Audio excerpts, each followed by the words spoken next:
and gentlemen, welcome to Conley Stadium at Woburn Memorial High School for today's 125th Thanksgiving Day matchup between the visiting Winchester Red and Black and your Woburn Tanners.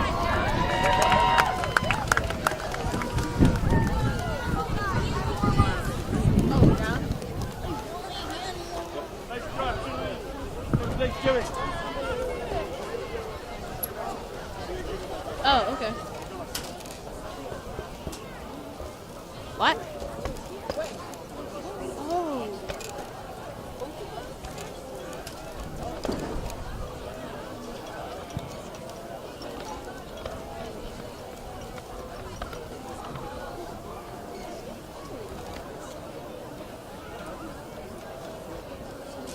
Are they gonna do the anthem?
Woburn has won the toss and will receive.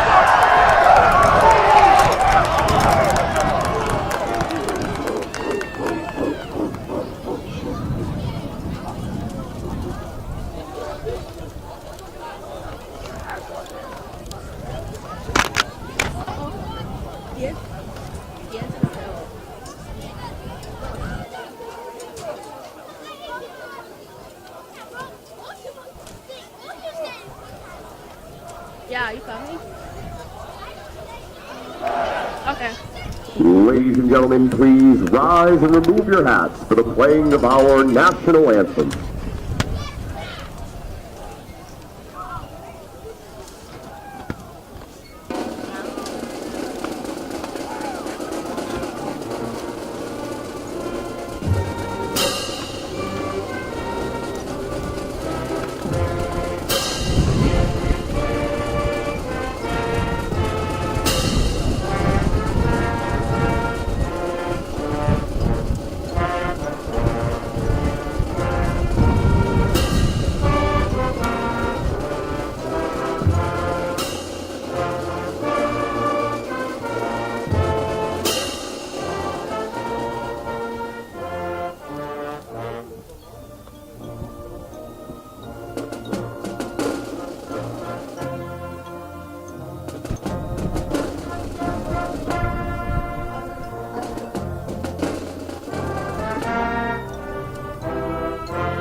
Hello, hello.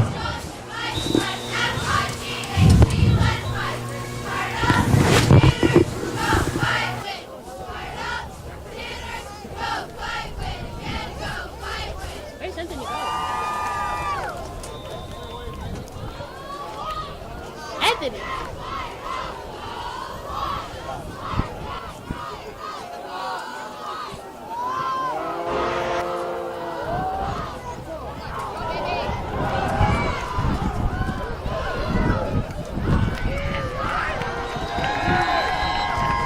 We are underway from Garland Memorial Stadium here on Thanksgiving morning as the Woburn Tanners and Winchester Red and Black get set for their 125th all-time meeting. I'm Joey Matroni alongside Zeke Altman. Zeke, it's great to be back here on WPMC for some rivalry high school football. There's no place in this world I'd rather be than Connolly Stadium right now for Woburn versus Winchester. We're here on Thanksgiving with you, Joey Matroni, for this matchup. And obviously you got to go with your turkey, mashed potatoes, cranberry sauce. But always first in this city is Woburn versus Winchester. And I wouldn't have it any other way. The Woburn offense gets under center, and it's an early offsides, it seems, from the Winchester front seven, and they'll gain 5 yards right off the bat before Aiden Wood can even get a touch of the ball.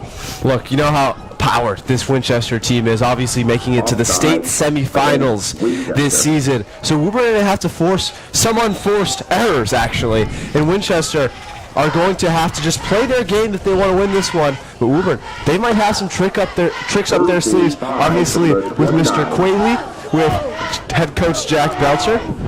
Actually has a nephew that coaches quarterbacks at UMass.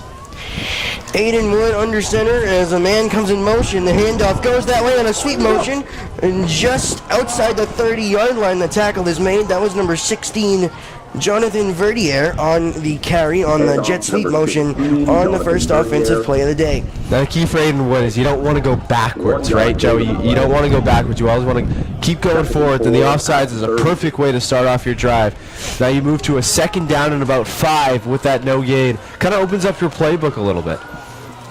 Aiden Wood goes back under center with the dual backs in the backfield with a wide receiver out to the bottom of your screen. As Wood will look to pass on a sprint out, now he'll scramble, now firing deep. Pass is intercepted around the 50-yard line. A big play there by the Winchester Red and Black. So despite the early penalty, they make the first turnover of the game, and it's an interception. Boy, oh boy, that's their kicker, William Bolognese, that makes the interception. He's their kicker. He also plays wide receiver and defensive back. So one of the stars of this team coming up big. Obviously, Aiden Wood was rolling out right and had a player open. It was Jason Barrett on the sort of crossing route while Wood was rolling out right, but he tried to find him, just underthrown, and Bolognese capitalized. Zeke, you mentioned errors at the start of this game, and a team that's 10-1 like the Winchester Red and Black are going to capitalize on every mistake that Woburn makes, but they make an early tackle in the backfield. That's number 55, Phoenix Carter Barshard with the tackle, and the run goes nowhere on the first play of the game for the Red and Black on offense. That's great from Carter Barchard, just stepping up there in the hole, finding the running back.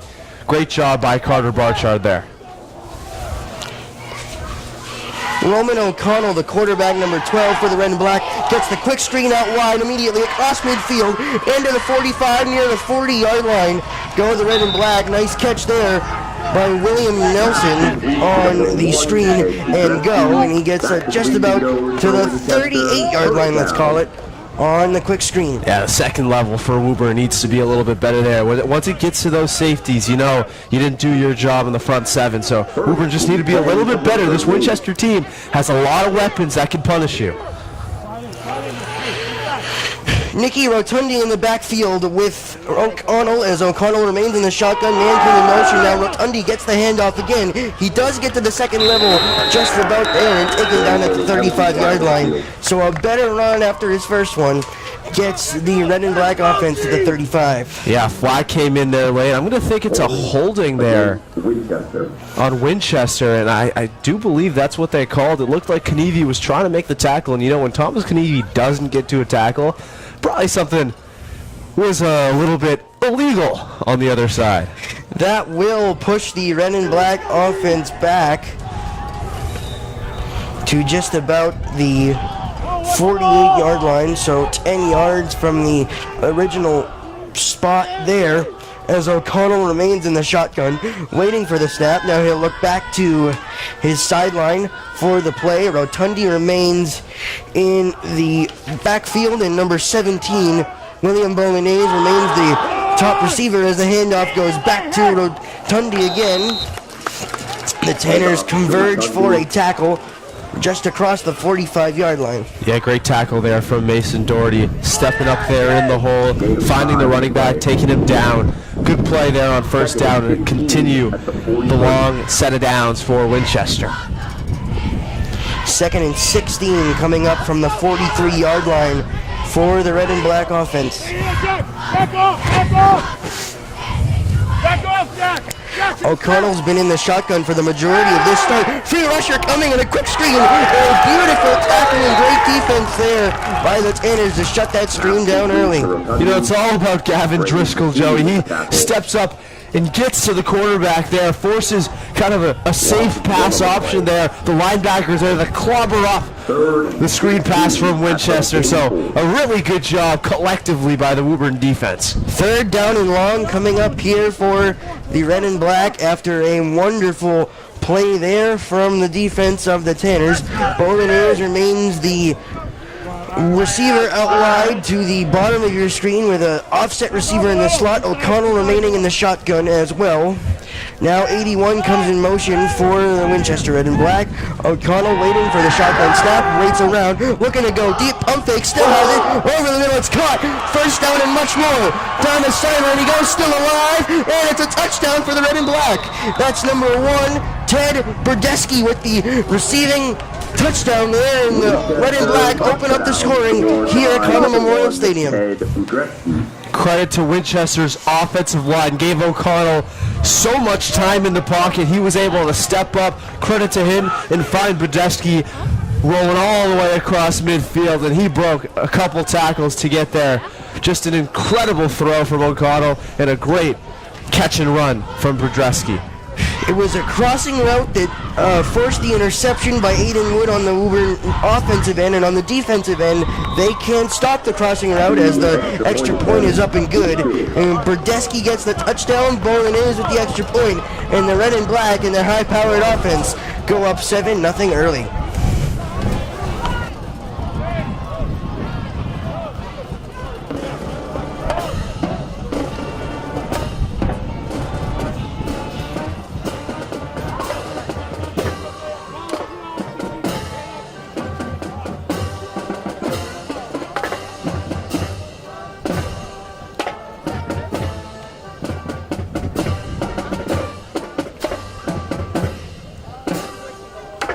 Back here on Woburn Public Media Center after the Winchester red and black open up the scoring after they complete the drive after getting the interception earlier on from Aiden Wood, and now Aiden Wood will get a second chance on offense as the kick by Bolognese is up, and the Tanners will take it across the 20 now, looking for the angle, and taken down at the 25 is number 4 for the Tanners. That is Mason Doherty on the return. And Zeke, we've known for years of watching this Woburn Tanner football team, they like to get their rushing game asserted early. They were unable to do that, which led to the Wood interception. Let's see what happens differently here for the Tanners on offense this drive. Yeah, they've got to get their rushing game, their running game going. Obviously, the legends of the Brian Ferreras of the world back in the day. Now you have Thomas Knieven. You have to let him cook.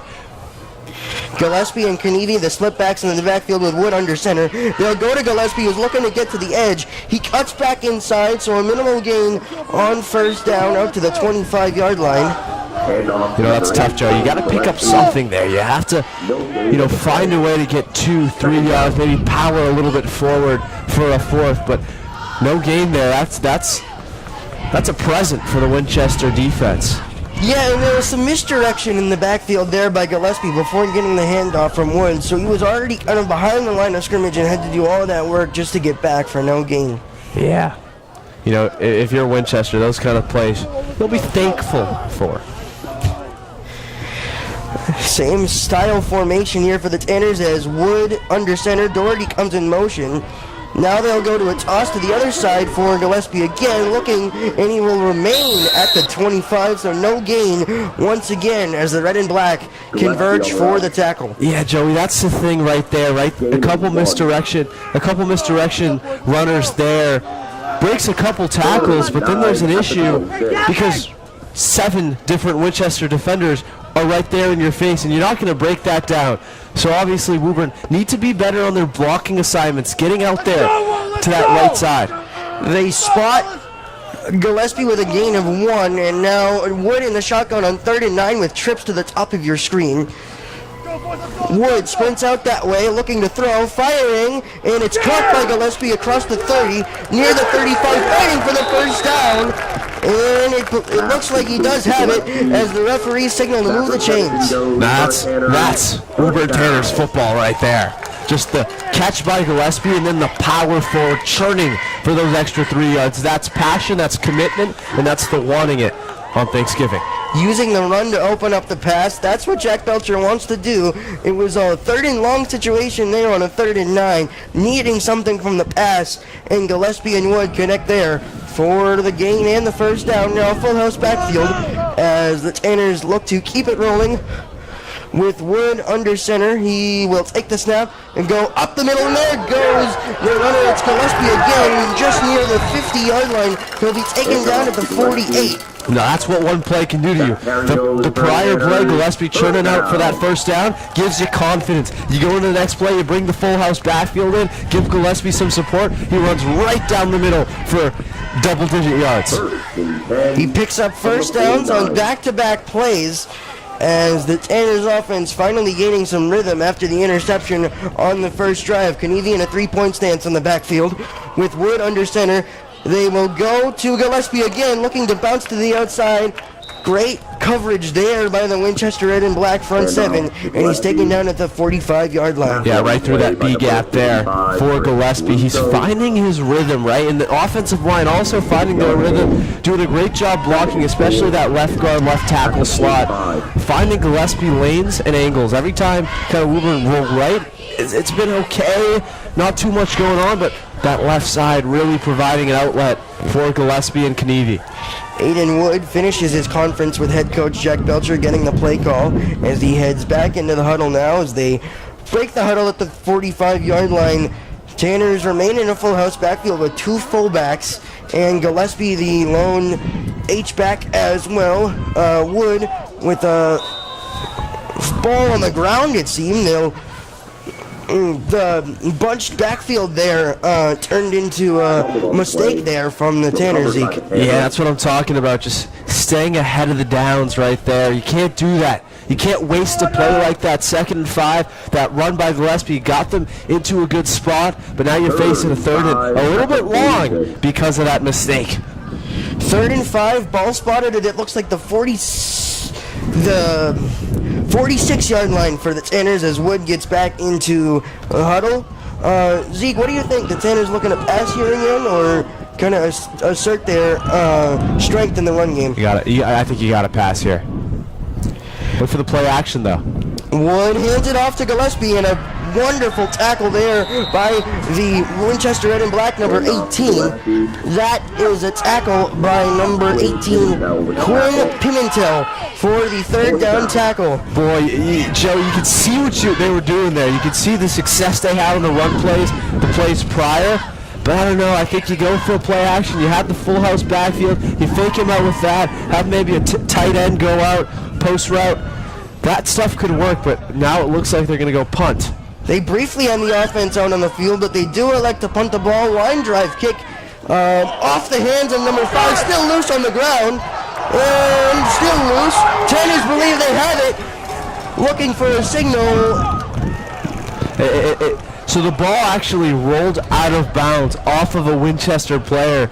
It just kept rolling like a bowling ball on the far sideline, 3-yard line. So that's where they're going to spot it, and that's where O'Connell and the Winchester offense will start. That's my mistake, but...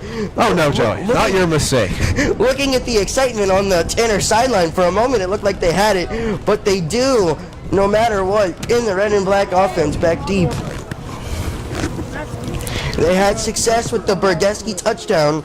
And we haven't yet to see much from Yanni DePrimo, who we heard a lot about heading into this game, but we know the skills that he has, and he can get going quickly on the ground. This defensive drive, a litmus test for this Woburn defense. How can they tend against Winchester when they've pinned them back deep? O'Connell looking to fire from the end zone. It's another quick screen. This time it gets to the outside and down the sideline. Still going. There he goes. Still across the 45 and 50, across midfield, and diving out towards the 40-yard line is number 5 on the play for the red and black. That's William Nelson. Well, Braden Gillespie had the great tackle, but there's going to be a flag on the play. Could it be coming back? It's holding on the offense, in my opinion, and they're going to call holding on the offense. Woburn get a good call from the referee there. The chunk play there for the red and black is now Bye-bye. As the hold there. So the second time that the red and black have had a play called black for a penalty, and they'll move half the distance from the goal from the 3-yard line, so remaining still in the shadow of that goalpost. Yeah, so Woburn continue this. You know, it actually sucks for Woburn because it's only going to be half the distance to the goal line, so they'll only go back about 2.5 yards. So it'll basically just be first and 12 and a half for Winchester instead of a typical holding on first down, which would be first and 20. They will move to the 5-yard line now. A handoff goes just offset. The Tanners remain in the backfield, so a good tackle there by a multitude of Tanners to limit the damage. Yeah, a couple Tanners players in there. Phoenix Carter Barchard once again in there. Jude Donahue making a big tackle, stepping up there to stop Winchester. Now you find yourself in the same situation, sort of a 2nd and 10 where you have to stop them. So how could Woburn contain them here? In these situations, the red and black have looked for the quick pass as they have split backs in the backfield alongside O'Connell. He will hand it back up off the middle once again. Okay. Hand off to Rotundi. Yeah, Rotundi will take that run there and kind of go 6 or 7 yards downfield. And, you know, this third down brings up a multitude of options for Winchester. They could go play action. When you get into this 3rd and 4 situation, Woburn should be expecting anything. Obviously, a 3rd and 1, you'd expect a run. 3rd and 10, you'd expect a pass. But this 3rd and 4, you know, middle ground, you have to look at a lot of things here and kind of analyze what each team is bringing out. O'Connell with one back to his hip as he remains in the shotgun. They look for an option. Instead, it goes up the middle, and it's a run by there's Yanni DePrimo. He's got enough for the first down. Yeah, I really like that play call from Winchester. I like what they did there. A little draw play, let the blockers get upfield, created space for Rotundi and DePrimo, and got the first down.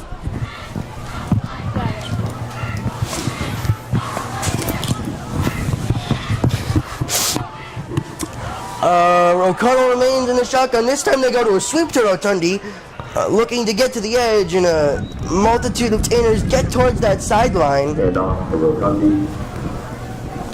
and get him down. So it'll be 2nd down coming up for the red and black, but a decent gain on first down. Yeah, once again, a good play call by Winchester. Just not running it through the middle. Woburn have really capitalized when Winchester have run through the middle, so they go sideline, try to cut the edge and get a couple yards there. So a good gain on first down. As we hit 0-0s in the first quarter, the teams will switch sides with the red and black up 7-0 here on Thanksgiving morning here at Conley Memorial Stadium on WPNC.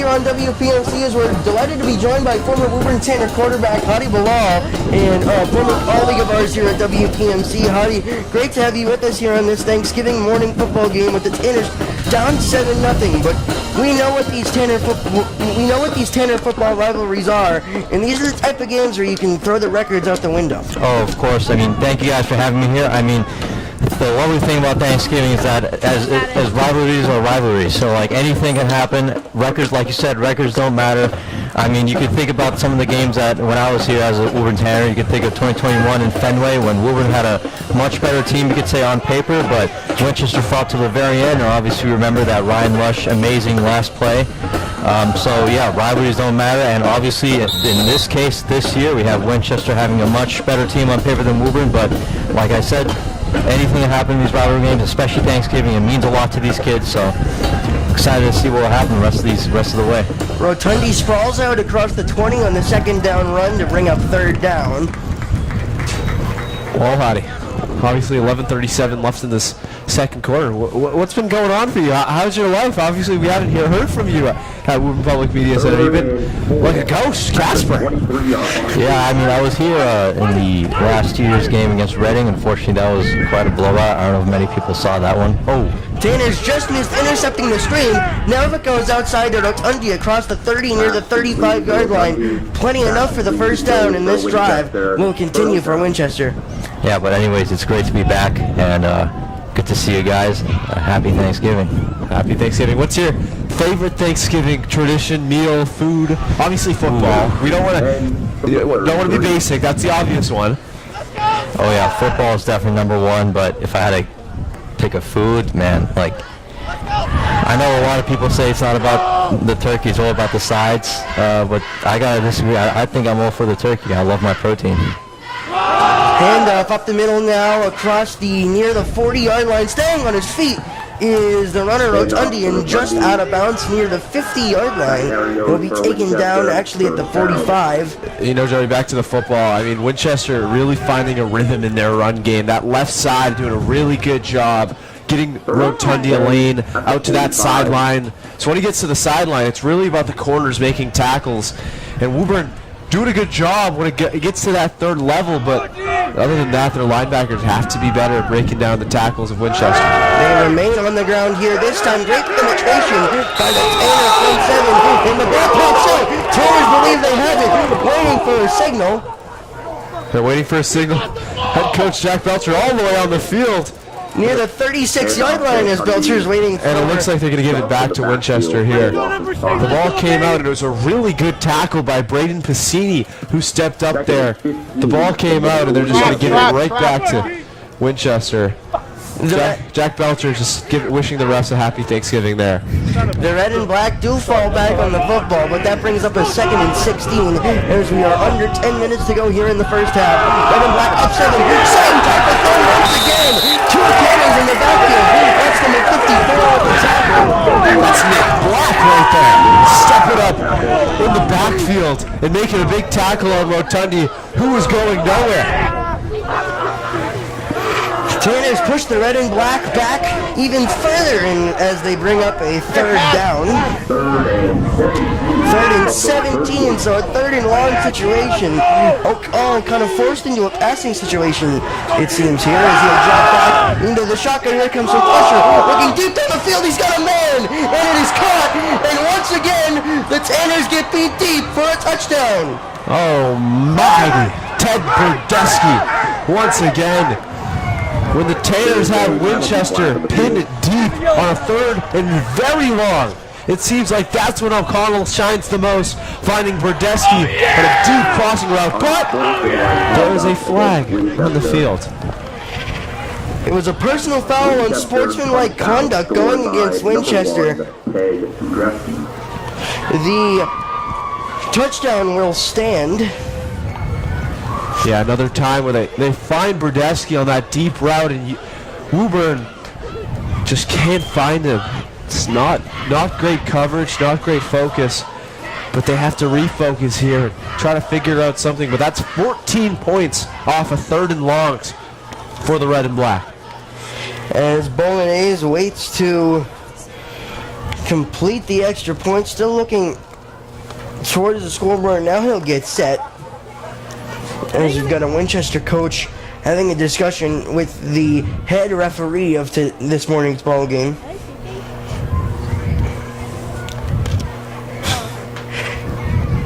Unsure what that delay was about, but I'm sure he's not pleased about the unsportsmanlike conduct after the play.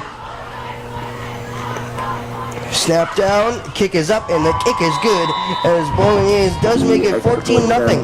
Hottie, what'd you think of that drive? Yeah, I just want to say, literally the first rule you're taught as a safety is to never let anyone behind you, and that was a textbook of a reason not to do exactly what they did. They had I think it was, who was it? It was Ted Berdusky, and he ran right past the two safeties in the backfield. The safeties couldn't help him. He let him right behind him, and just let Ronan O'Connell. Obviously, he's been amazing on these third and long situations, giving his offensive line, giving him enough time in the pocket. It was only a matter of time before he saw him open. Yeah, I totally agree with you, Hottie. I thought, the first touchdown that Winchester scored, credit to the safeties. It wasn't behind them. It was a run pass and used that speed, but that time right behind them. Give him a couple seconds in the pocket, O'Connell, and he's going to fire it. And just a deep ball of magic for Berdusky. But now, once again, how can Aiden Wood respond, and how can this Woburn offense respond? It's been a couple drives of really not much going on. A couple, first downs that barely happened, but that ball's going to float out of bounds, so a flag will come on there. Doherty does let the kick score it out of bounds. Joey, obviously Thanksgiving football today, so I think we do a little bit of prediction for the NFL games later. We're gonna take a look, and we'll go Hottie first because he's our coveted guest. So Packers lines today, Hottie, where are we going with this? Yeah, I mean, both teams have been playing well this season. This one, I got to give it to the Lions. You got Goff getting heated up. You got Jahmyr Gibbs getting fired up. Like, their offense is doing very well in the last few games, in the stretch. I think that's just going to carry on. The Lions going to win this one. It's like two peas in a pod, Lions and Thanksgiving. Let the guys eat their turkey, right? So I got the Lions with that one too. What about you, Joey? That's exactly where I was headed, Zeke. The atmosphere inside Ford Field on Thanksgiving is unlike much that you see in the NFL, as we're set and back with the Tanner offense with Wood in the shotgun with two split backs. He will go for another sweep once again, looking to get to the edge. He's got some room across the 45, and down near the 43 is number 16. That is Jonathan Verdier on the sweep run once again. Yeah, I really liked that play from Jack Belcher and the Woburn offense, because it's different, right? You're not going right up the middle with a run. You're not trying to use the offensive line that really hasn't provided you many running lanes so far, but you're going to go all the way to the sideline, kind of similar to what Winchester were doing. So a good first play there on first down. Wood remains under center. Now he'll fake the handoff. Still going to look for a play action. Now some pressure coming from his blind side. Looking for a man coming down to the 30-yard line to make the catch. Is number 6. That is Braden Piscini with the catch. One of the better throws we've seen from Wood here in this game. Yeah, great job knowing that only Braden Piscini could get to the ball where he threw it. And a good readjustment by Piscini to get back to the football, kind of dive a little bit forward on the ground to get the yards. So another first down for Woburn in really good field position because of the kick going out of bounds from Winchester. So you're looking at about 29 yards to the end zone. On the Winchester 29, as Zeke said, the offense continues with Wood in the shotgun with a running back to his right hip. Wood will keep it himself this time on a quarterback power. The defense from Winchester snuffed that one out pretty quickly, and it's a minimal gain for Wood. Now, what I'll say is at least they get a yard. A couple plays earlier, they're getting pinned back 4 yards, 5 yards back, but at least they get a yard there, so you stay ahead of the chains. That's key. Second and 9 at the 28. Yeah, Zeke, I think that's the difference from some of the misdirection runs we saw early in the game with the Tanners moving back on their own fruition and then trying to get back to the line of scrimmage. That one, you get Wood moving forward, so he's going to at least pick up the 1 yard and get to the 28-yard line. As he'll now remain under center in an I-form formation, waiting for the snap. He will hand it off, going up the middle to Gillespie, across the 25 and taken down near the 24 will be Braden, and that'll bring up a third down. Another great play call. I really like that one because you're getting outside of the hashes, not going right up the middle. Obviously, when you have the guards and you have the centers to do it, you can go right up the middle. But Woburn, they're very young. They're a very young team, inexperienced, especially in these rivalry games. So a good run there creates another 3rd and 4 situation.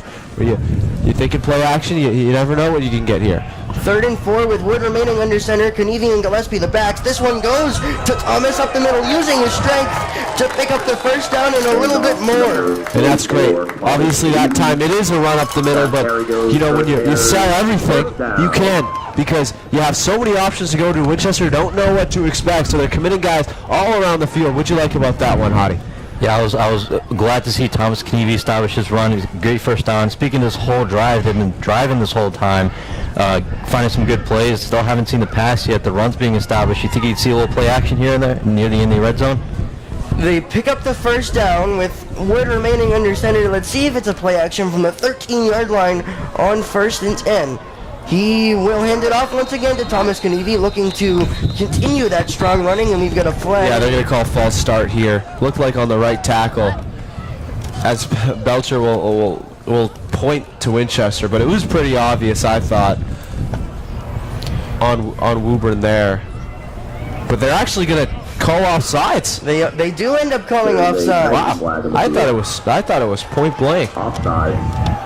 I thought it was an offsides, actually. What are you talking about? That'll push the Tanners 5 yards closer to the 8-yard line off the 13. It's a good call from the referees, I thought.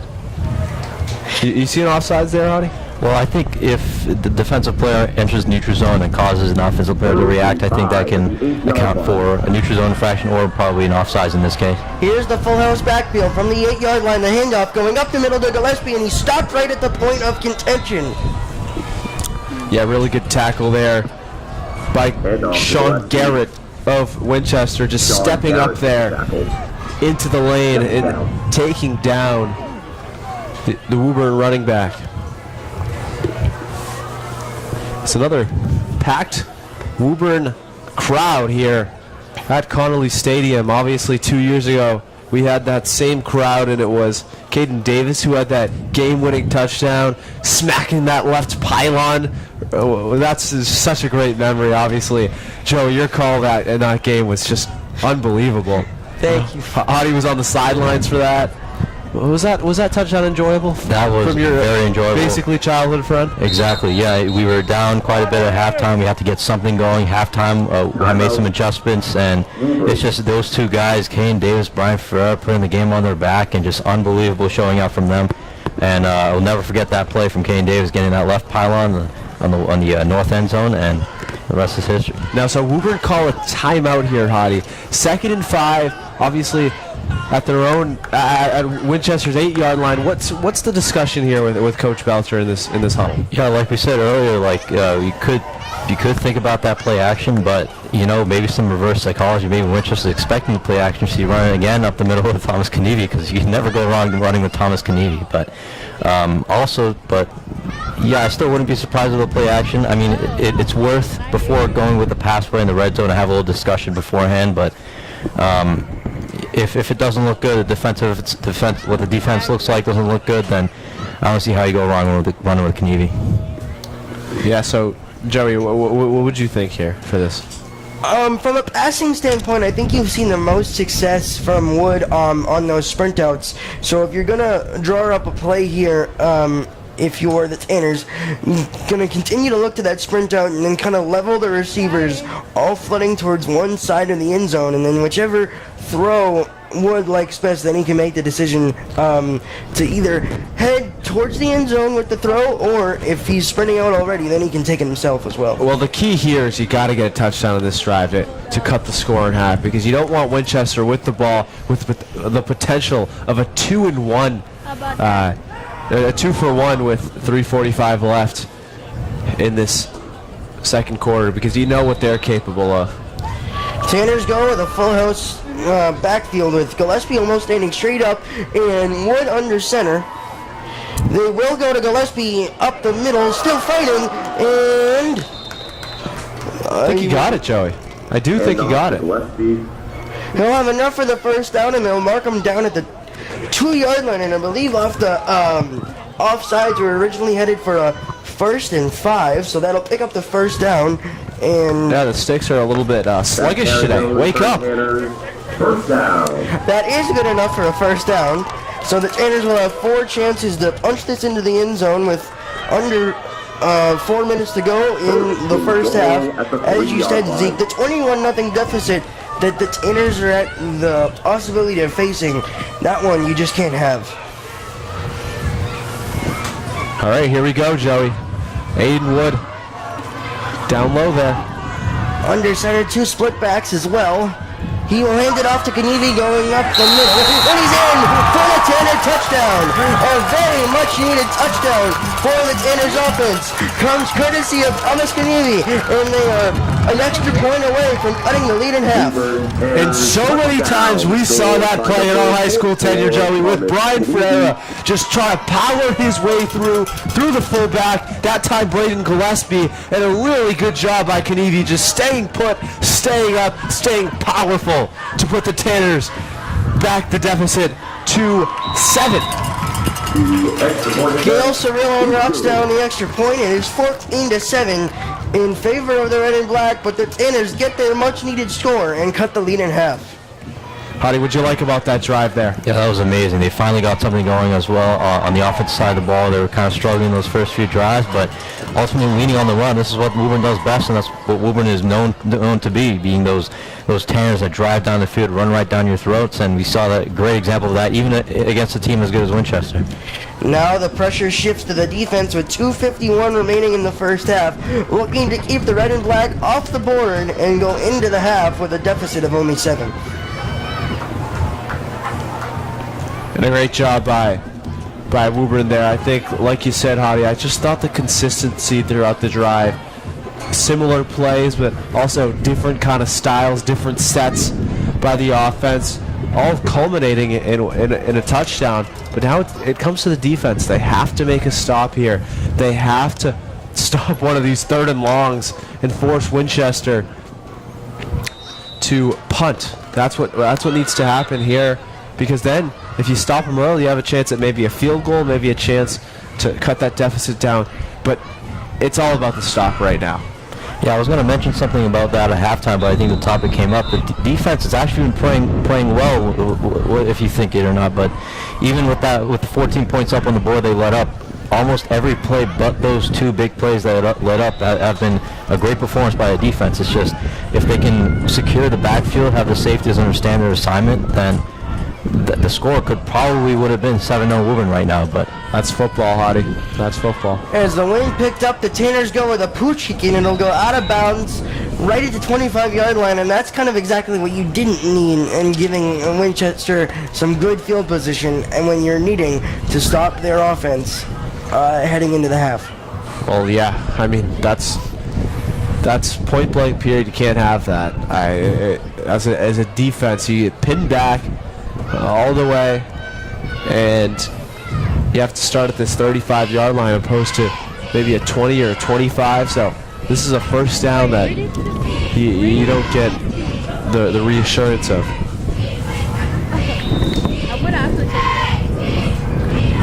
Winchester ball, 1st and 10 at the 35-yard line. Winchester gets it going once again on offense with O'Connell in the shotgun on the 35-yard line of their own. He will hand it off, going to the outside and along the 35-yard line and now across the 40 with a flag coming out late. That was holding. Once again, they're trying to hold Thomas Knievy, hold him back, and it was completely obvious, I thought, because Knievy was trying to get to the running back out of the backfield and just got held. So a simple call by the referee. I don't know why he waited so long, to be honest with you. Once again, we said it earlier, Hottie. I know how good Thomas Knievy is and how good he was in practice when you were there. But when Thomas Knievy can't get to a running back, you know, there was something illegal. Exactly. If Thomas Knievy cannot get to a tackle, then something probably illegal probably happened. So, no, I agree with you on that. What's he do every day in practice that makes him so good? Just the work ethic, the grit. It doesn't matter if you're his friend or not. Within the lines of football, within the rules of football, he's going to punish you. So Colonel Josh back looking to pass. He's got a man. It's William Nelson. And a great stick there by Knievy on the defensive end this time. Number 5, Nelson. Nelson now a little bit shaken up as he's taken down near the 34-yard line.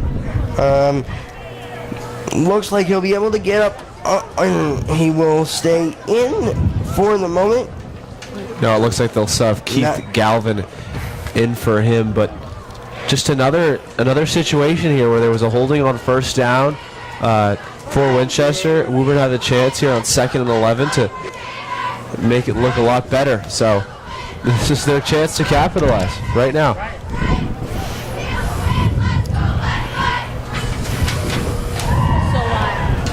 Ted Berdesky lined up one-on-one to the top of your screen with O'Connell in the shotgun, and a trip to the other side as a man comes in motion for Winchester. Now a quick throw headed that way towards Berdesky. This time the Tanners converge, and great stop there.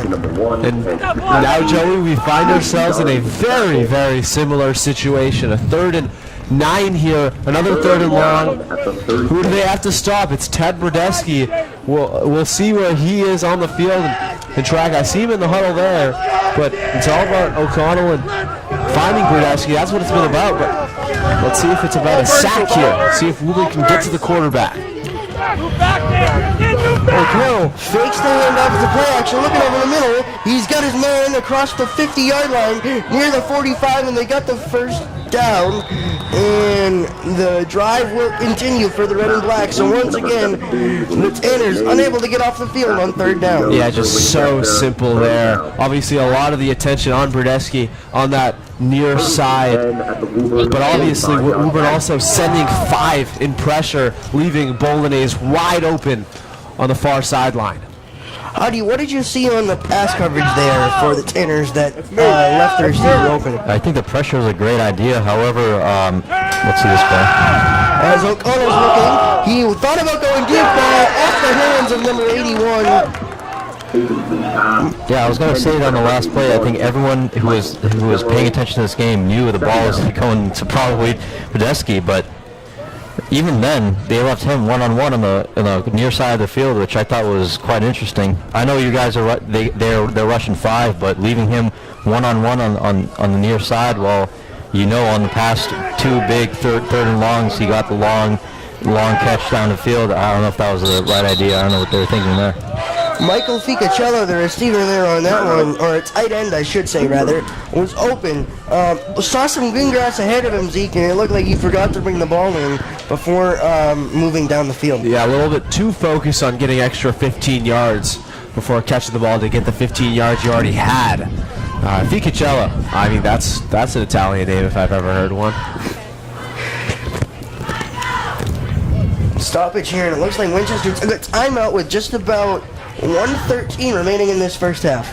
Honey, what do Woburn have to do to make a stop? Obviously, a back-breaking 3rd down conversion.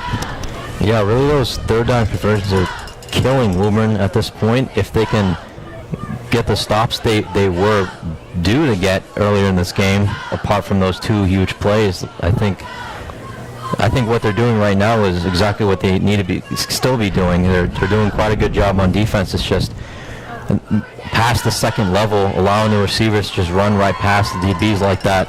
That's got to be fixed. Maybe some help with zone coverage. Maybe some help over the top. Obviously, that didn't work that one big play, but I think the DBs know that. The coaches understand that. They need to let the safeties understand that and re-emphasize nobody's behind you. You know, I thought this game for Winchester was a potential trap game because it's right before Thanksgiving. You really had a long playoff run there, but they've come to Woburn and really played hard. O'Connell now looking to once again fire it deep. Nobody's open.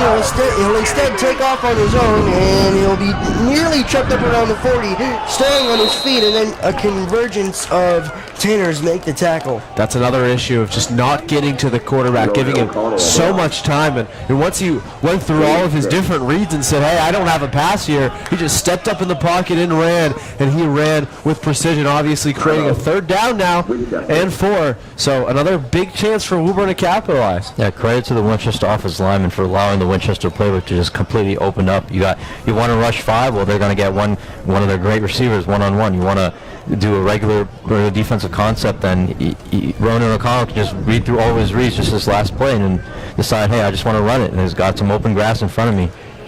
On a 3rd and 4 with less than a minute left to go in the first half, do we think that the Red and Black are in 4-down territory trying to keep the ball out of Woburn's hands? Yeah, I think so. Obviously, Bolognese is a good kicker, but it's high school, man. There's no way that they're going to go to Bolognese in this situation. What's looking like a 55, 56-yard field goal in pretty good Woburn wins right now. Hadi, what would you be looking at? Well, I don't think it would have been a problem when they had Kieran Core a few years back, but obviously they don't have him now. So, especially like you said in high school, a 50-plus yard field goal, that's... And if you're Wayne Pandolph in the Winchester offense, and you had Kieran Core, you want to show your shiny toy, right? Oh, of course. Unbalanced. Winchester will go with trips to the top of your screen with Burdesky O'Connell in the backfield, and they run an option this time out to Rotundi, and he's staying with his feet now, sprawling, and it looks like he's got enough for the first down. So the drive continues once again. Yeah, look like Knievi had his leg there right before the first down marker, but just that one little jump from Rotundi got him over the first down and just 3 yards past, and they're going quick. Clock continues to roll. O'Connell looking, still escaping the defense. Looks like there's a hold there. The flag does come down. The pass is incomplete, but the Tanners defensive line got there very quickly, and Winchester forced into a hold. Regardless of the flag there, I think that was the first great coverage play from the Woburn defense. They had everybody covered and right in their assignments, and that was an amazing show for the defense. Great coverage play and also great pressure there by Nick Black, who got to the quarterback, but a hold there are going to send Winchester back 10 yards, but my boy Nick Black getting to the quarterback. 34 seconds remaining in this first half as the Tanners will look to hold the Red and Black off the scoreboard, with the score still standing at 14-7 in favor of Winchester. But they're back near midfield now with under a minute to go.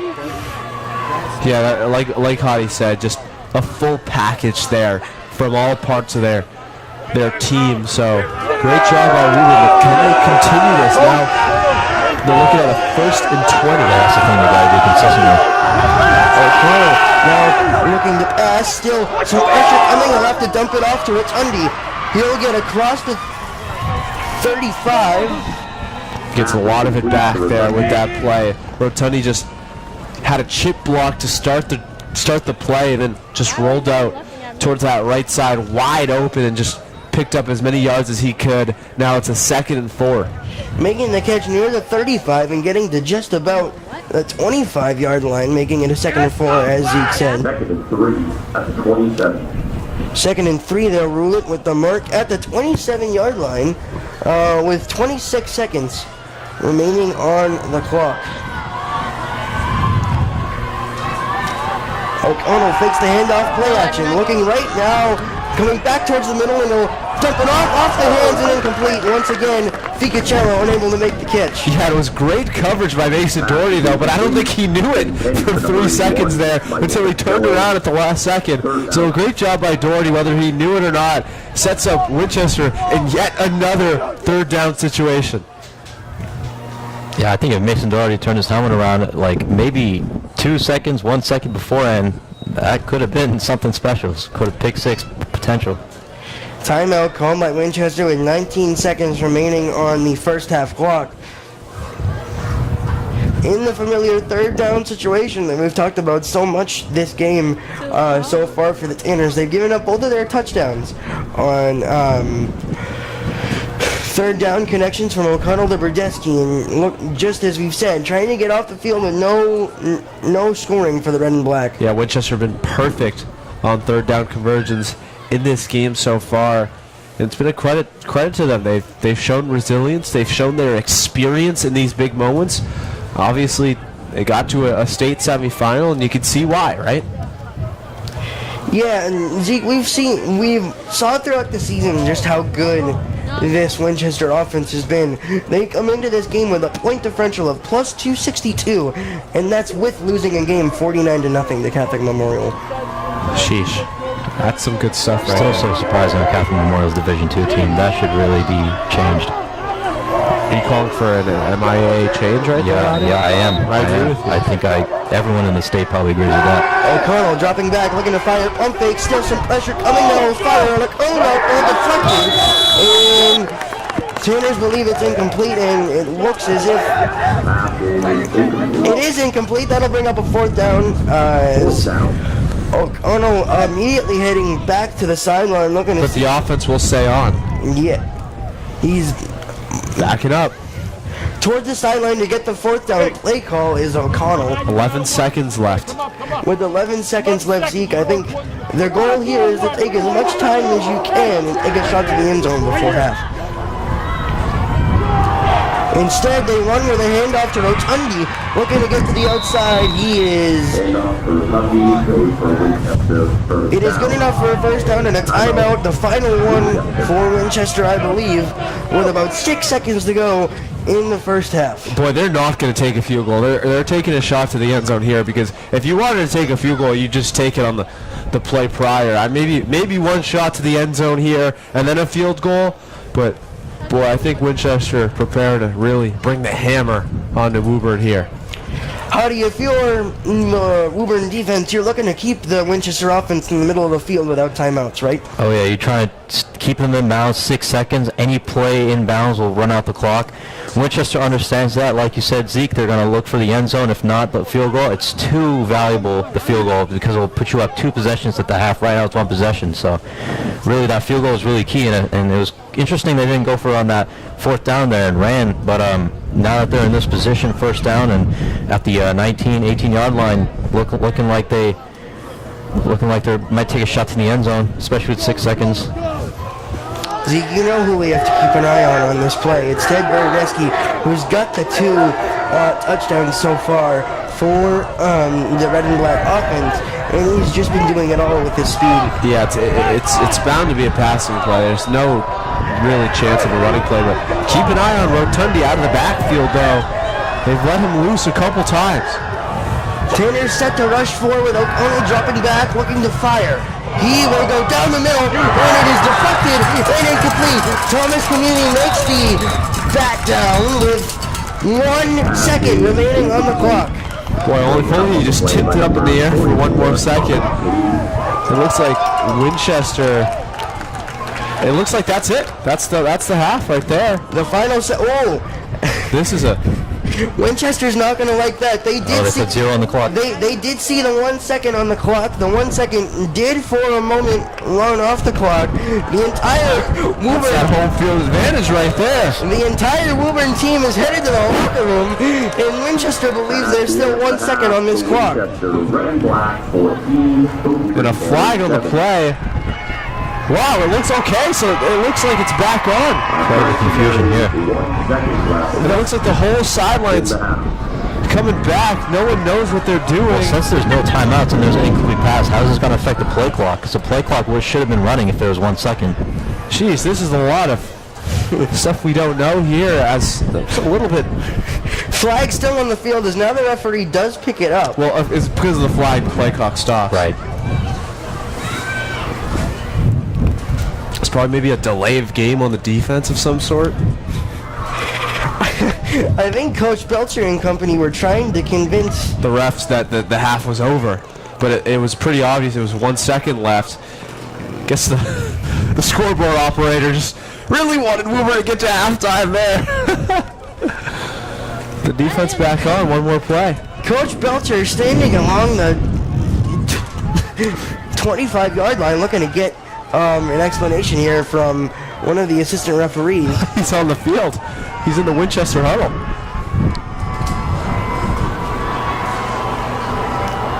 And now he will make a substitution, possibly? Or is it more of a...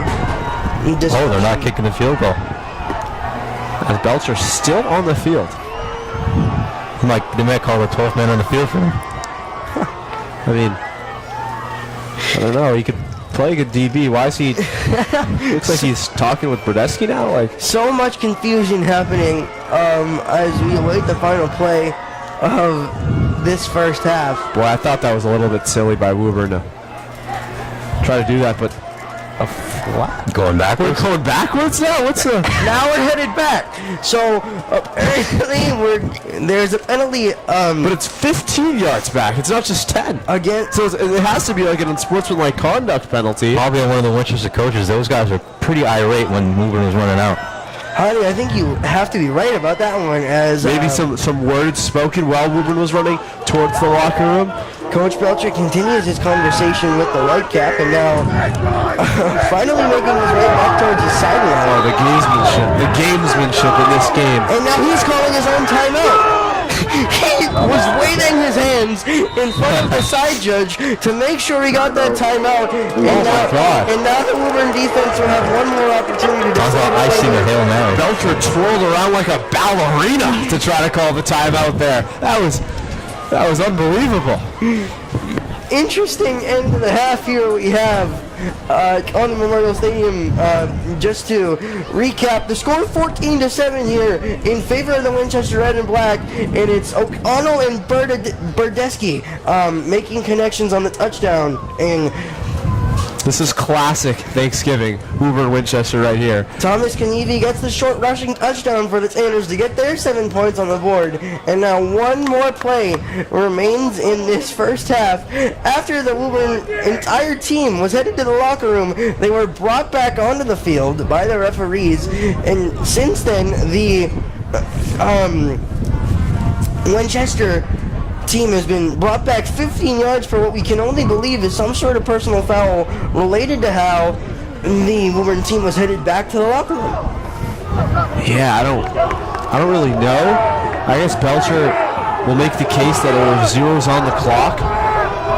So in that case, they can run back. Ball spotted at just about the 37-yard line. And the Red and Black will have one more opportunity to the end zone. Interesting to see the Tanners still rushing forward. O'Connell drops back, looking. Here comes the pressure. O'Connell sprints out, still alive. Now fires back across the field, and the runner is down. That's Rotundi who made the catch, and that's the end of the first half. Wow, what a way to end it. Run, Tanners, run. Go to that locker room, get warm, because this second half is about to be fun. Man, you could see it in just in that little small moment of time when everyone was so confused, but the angst was there. Both sides so passionate about this game. Thanksgiving, truly one of a kind. It reminded me when I was a player here at Woburn, like even if you weren't fired up for this game already, seeing it on paper, knowing the Woburn-Winchester history, in the locker room pre-game, Belcher always used to play the old Michigan-Ohio State documentary focusing on Woody Hayes, Bo Schlumber. How do you say his name? Schlumber? You said it better than me. Yeah, no, that gets in. If Woburn Winchester can get you fired up, that video will get you fired up, and you can see everyone's fired up for this game. Once again, as we head into the end of the first half, the score 14-7 in favor of the Winchester Red and Black. Will be back here after the halftime performance from the Woburn Memorial High School Tanner Marching Band. Once again, the score 14-7 here on WPMC. We'll be back after this. Also include Eddie Meller, Alyssa Klein, Aurora Burke, Margaret Jones, Sabrina LeFang, Tanae Prajapati, Julia Libby, and Ryan Alshie. The Woburn Memorial High School Marching Band will be presenting their show, Super Village.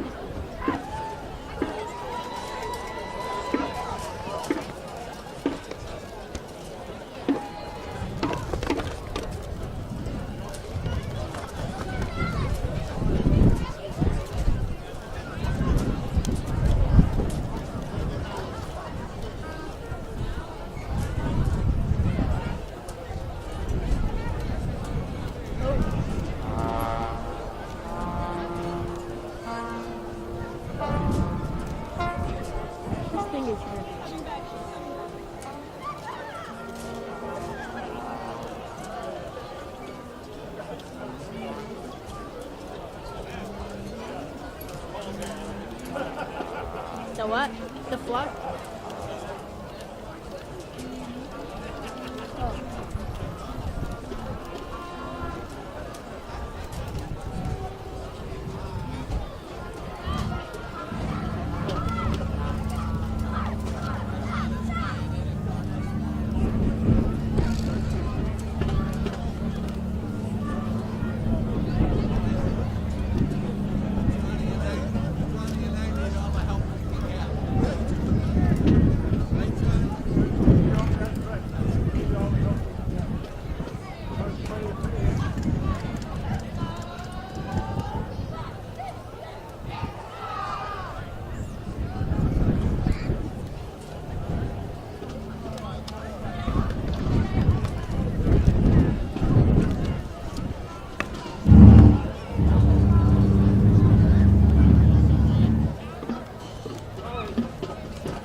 My back hurts.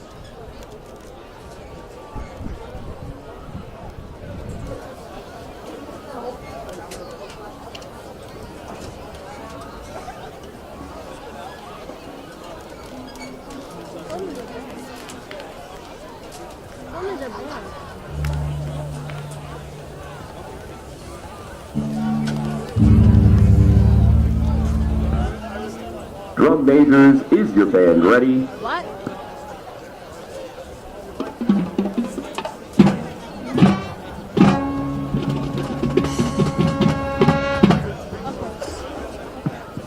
Woburn Public Schools Visual and Performing Arts is proud to present the Woburn Memorial High School Tanner Band.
and I'll get you next time.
Back here at Connolly Memorial Stadium for the second half of action.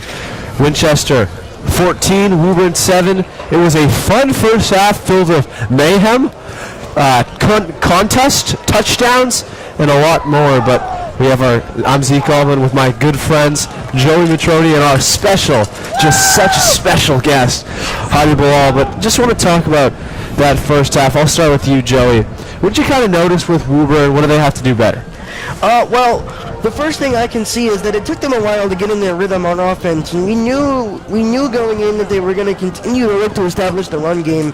They were able to do that towards the end of the second half, getting that touchdown with Thomas Kanevi, and you expect more of the same. And then on defense, they struggled in giving up those deep balls to Brodesky, and then that's how they got those 2 touchdowns. But stopping them on that final play from the 37-yard line with 1 second left keeps the game at a 7-point game, and they're still very much within striking distance here in the second half. Well, waiting for both teams to come back on the field. We'll go to you, Hadi. What'd you notice about Winchester, and what do Woburn need to focus on? Actually, noting how good Winchester's played this season, knowing their score differentials their entire way through, apart from the CM game, Woburn's actually playing quite a tight game. They're keeping them within 1 possession at the half. That's 2 full quarters, a whole half of football, keeping them in. And even then, like you mentioned in the first half, that those 2 touchdowns we saw were mostly just errors on the back end of the defensive end. So Woburn's playing tight game right now. They have a shot. They completely have a shot. They have the offense is running, defense is doing well except for what I just mentioned. But you know, rivalry game like you mentioned as well.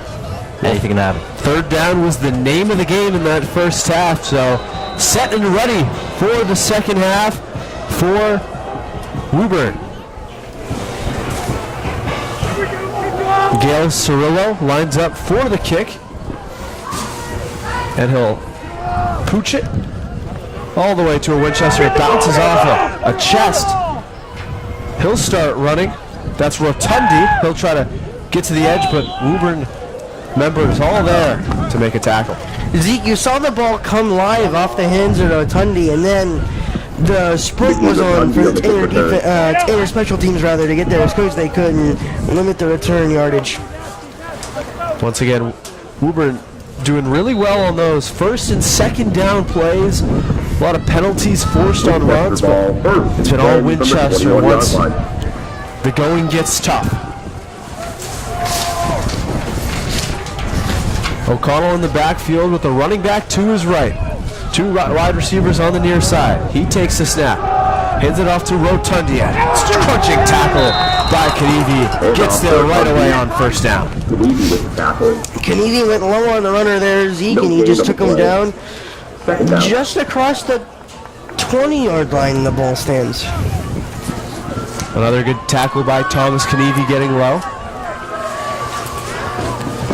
Now brings up second and 10, so no gain for Winchester. Once again, we were really good on first and second down on defense in this game, but they really haven't brought much pressure. O'Connell takes a snap, fakes the handoff to Rotundi. A little discombobulation there, and we were all over it there.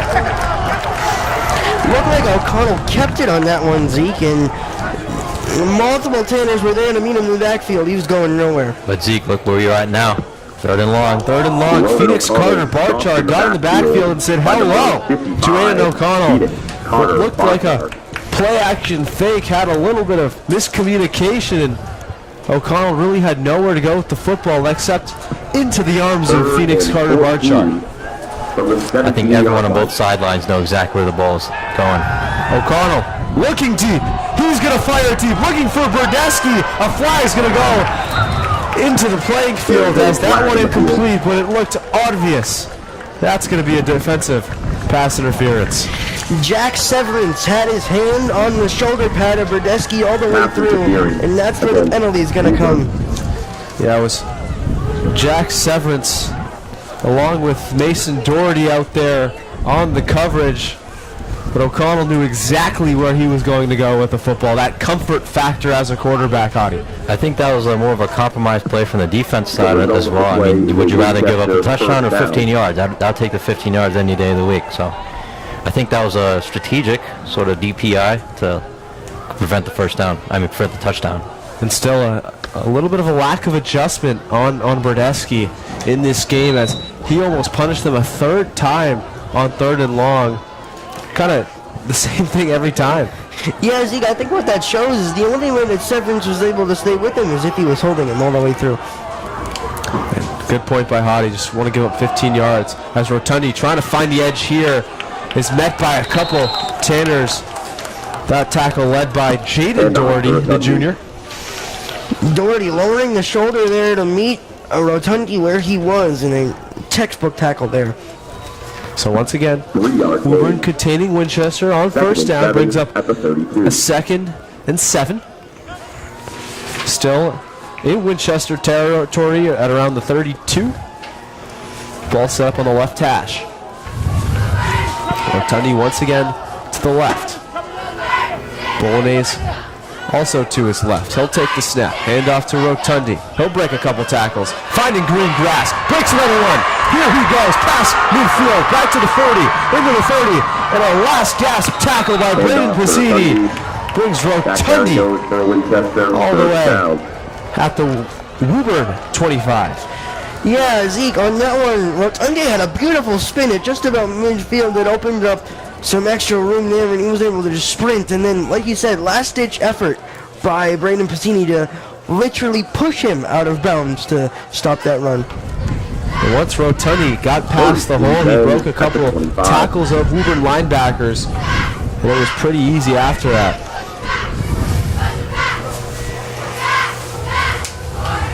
So now it's Winchester, 1st and 10 after that long Rotundi run. At the Woburn 25. O'Connell takes the snap. He'll hand it off to Rotundi once again. He'll churn for a couple extra yards. Looks to be a 5-yard gain there to set up a 2nd and 5. Into the red zone, Winchester go. Gain of 5. 2nd and 5 at the 20-yard line. What kind of runner is Rotundi, and why is it so successful? Well, we've seen him be successful in the going towards the outside, not up the middle, and just seeing that incredible speed, very explosive. The only way Woburn was able to get him out was pushing him out of bounds. Couldn't even get a clean tackle on him. He's very fast around the edge. Brodesky lined up one-on-one again. O'Connell takes a snap, finds Brodesky. Good call, Joey. He'll take it, and he'll run with it. Green grass ahead, Winchester. Make it a 2-score affair. 9:02 left to go in the 3rd quarter. The red and black. Up 13. Speaking of that speed. Once again, just a simple motion screen. They've been going to it all game long for the most part. Woburn's been there that time. Brodesky able to break through, and he's got his 3rd touchdown of the game. Boy, oh boy, they cannot stop the main man, Ted Brodesky, in this game. The extra point from Bolognese is up and good. So Winchester up 14, 9:02 to go in the 3rd quarter. We'll take a break here on WPMC.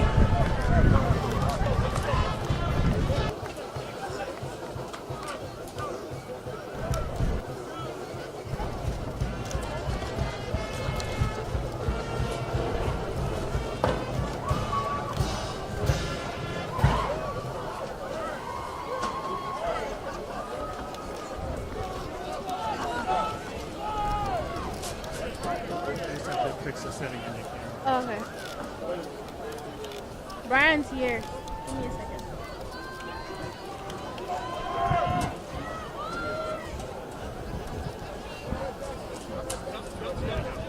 I'm not gonna get this. Hey, give me another 5 yards. Give me another 5.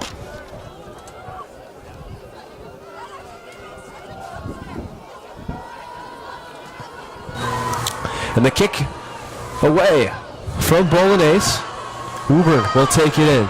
Trying to break a couple tackles there is Mason Doherty, but he'll only get to his own 26-yard line to set up Aiden Wood and the Woburn offense for the first time in this 2nd half.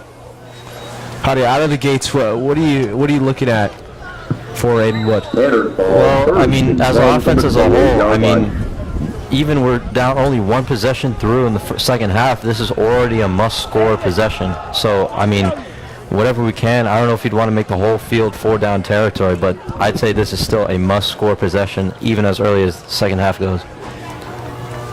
So, Kanivi into the game as well as Gillespie. Doherty, the outmost receiver, to the bottom of your screen. A handoff there. Couple yards for Gillespie, who sprawls forward for 4. Handoff to Gillespie. So a good job on that first play by the inside guards to make it a 2nd and 7.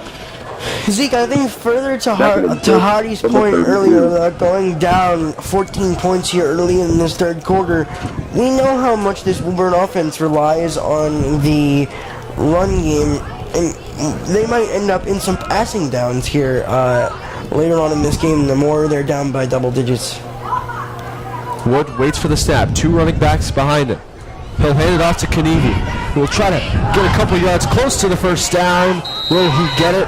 Ref spotting right there. And it looks like they'll give it to him. Another Tanner first down. We've seen the strength of Back carry goes for Tanner's first down. Kanivi all the way through, and that one just kind of continued to turn the legs, similar to the Brian Ferreira comparison you made earlier, Zeke. Yeah, very similar. Brian Ferreira, obviously a legend. It's hard to replace a player like that, but Kanivi has done a really good job at sustaining the Jack Belcher style run game as Wood. And there, Kennedy the fullback, Gillespie the lone back. Here's a play to Doherty. He'll try to find the edge. Nothing going for him. He'll actually lose yardage there. Yeah, Zeke, on that one, the Tanners are in the I form for the first time in a while, and on the misdirection play action handoff, they kind of, once again, we're moving behind the line of scrimmage and just unable to get back to that line there. So a couple substitutions for the Tanners here as Wood with Kennedy to his left. Trips all as well to his left with the lone receiver on his right. No tight ends. Wood waits for it. He takes a snap. Hands off to Kennedy. A lane for him to run. He'll get the yardage back and more. 6-yard gain. It's more like a 9-yard gain for Thomas Kennedy. He had the edge immediately, as you said, Zeke, across the 40-yard line out to, towards the 45, and then he was forced out of bounds. Well, he was still lowering his shoulders, so he wanted to get as many yards as he could. Another big play from Thomas Kennedy, Audie. Yeah, he's never gonna. In that play, I loved how he's never gonna run out of bounds by himself. He's always, if you're going for him near the boundary, he's gonna make you pay. He's gonna run right back inside and give you a good punch. Once again with Wood. Split backfield as well. In the crouch. He'll take the snap. Hands it off to Kennedy. He'll pummel his way forward for the first down. So, a couple good run plays to get Woburn yet another first down. As they make their way into red and black territory on the first time in this drive. Looking good, but knowing that running the ball takes a lot of time off the clock, so you gotta be proactive. Well, slow and steady wins the race. That's kind of the style that Woburn have gone with. But Kennedy in the Wildcat. He'll hand it off to Wood. He'll find a wide open Woburn wide receiver for the touchdown. Gavin Driscoll, trickery on Thanksgiving. An unreal play call there from Jack Belcher. He lined up Aiden Wood in the slot with Kennedy as the Wildcat quarterback. He faked the handoff, then came wide, flipped it to Wood, and he had Driscoll wide open. Gavin had nothing but green grass ahead. Wow. How long do you think they've been saying that one for? I think there's a perfect time to bring it out. Perfect time to bring it out. They were talking about that in the preseason meetings. As the extra point is up and good. Reminds me of a little Edelman Amendola play action there. We were talking slow and steady, but that one was beautiful. That one was right away. Woburn cut this deficit down to 7. Now it's time for their defense. Talk about an offensive spark, though, from the Tanners as Wood connects deep with Driscoll. But, Zeke, as you said, the pressure now once again shifts to that defense. And can they stop Bernadeschi through the air? And it's been Rotundi on the ground all game long as well. As car horns ring around in celebration for these Tanners. 5:46 left to go in the third quarter. Still a lot of time left for the Woburn Tanners to come back in this game, down just a touchdown, but need a stop. And we were talking slow and steady, Zeke. Oh, man. Still very much in this game. Zeke, I couldn't agree more. As Joey, you had play in the first half. I just took like robbery, like a thief. The best play of the game. As Cerullo will walk up to the ball, but that Thanksgiving wind knocked it down. He'll get one more chance before they'll have to call over a holder. As they do call over the holder, that time Justin Bauer, the sophomore. Cerullo, he'll squib it, but it will go off a Winchester play. The ball squirming around. But a red and black special teams member jumps back on it at the last second.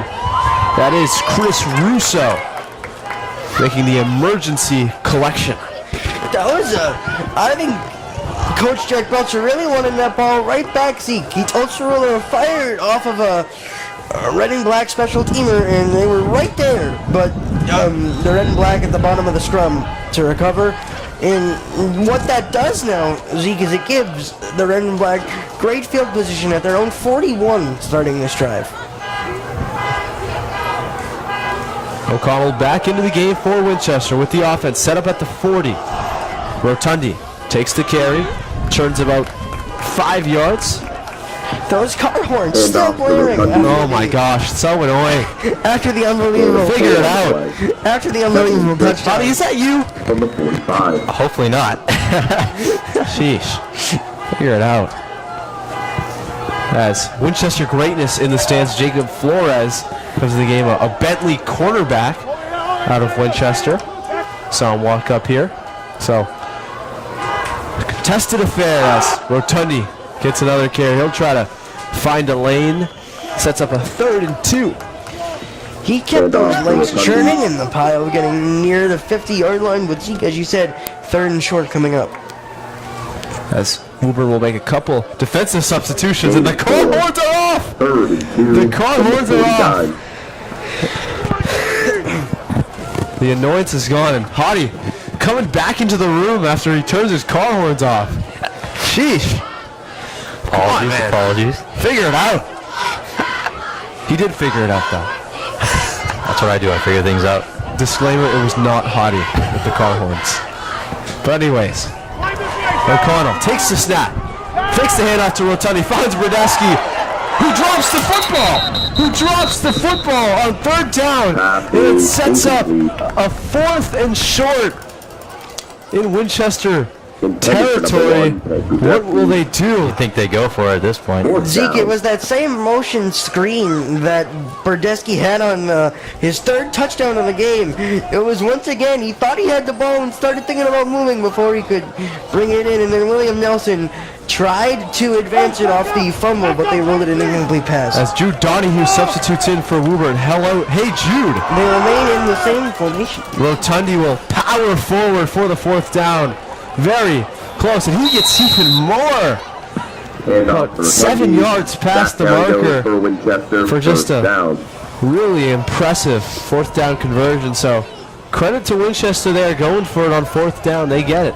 Yeah, they had some pace to that one too, Zeke. They didn't want to let Woburn have enough time to get set. I was trying to give you the breakdown of the formation that Winchester was in, but they snapped the ball too quickly for me to even do that. So they knew they needed to get that first down. They knew they needed to convert on that 4th down, and then they keep the drive alive as well.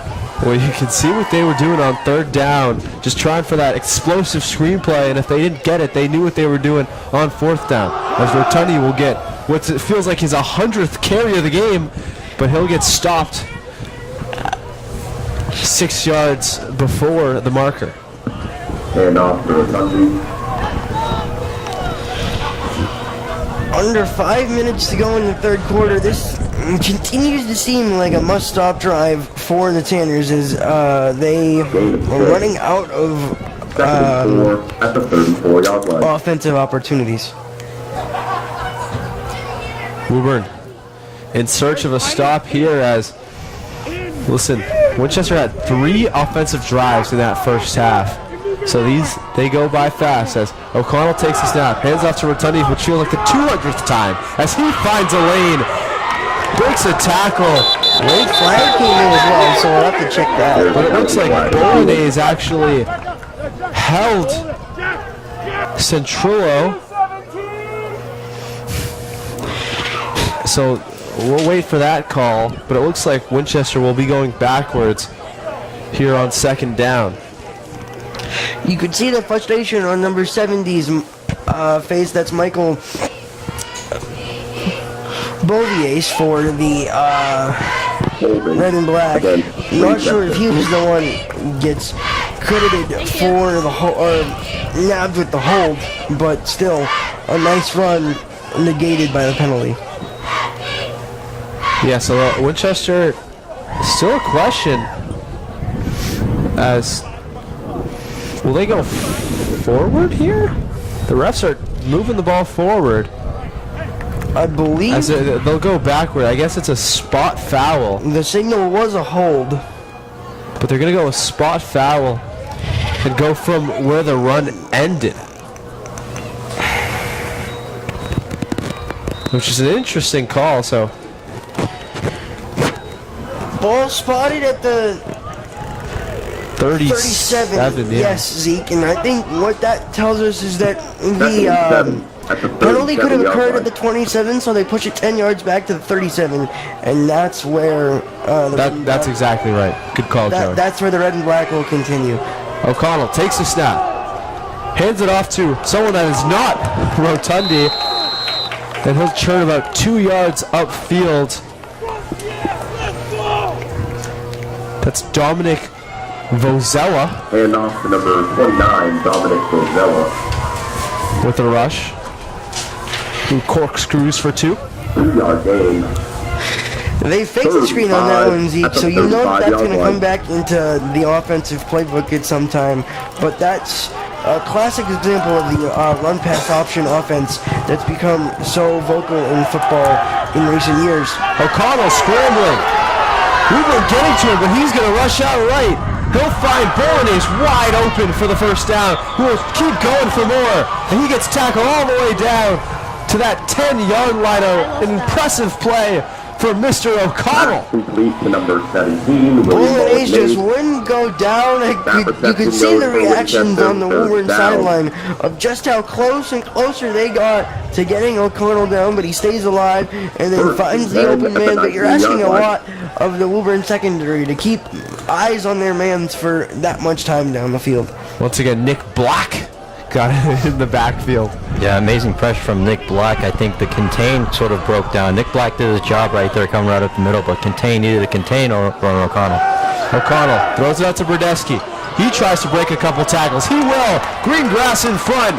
Winchester will restore their 14-point lead in the 4th touchdown of the game for Ted Brodesky. Another bubble screen. This one goes for 6 once again, the Winchester 4th, touchdown, meaning scored all by of the number 1, touchdowns Ted for the Brodesky. Winchester Red and Black credited to Ted Brodesky. And they continue the assault on the Woburn defense as Brodesky surely putting himself in the history books of this rivalry. As in our time, Joey, we did not see a 4-touchdown game from anyone, especially a wide receiver. As Bolognese's kick is up and good, but a full-fledged effort from this Winchester offense. Bolognese catching a 3rd down. Rotundi with effective runs upfield, and Brodesky to finish it off like he always does. Winchester up 28-14. We'll take a break here on WPMC. My size?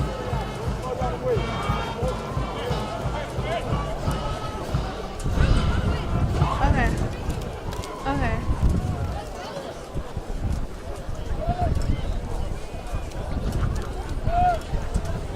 This too?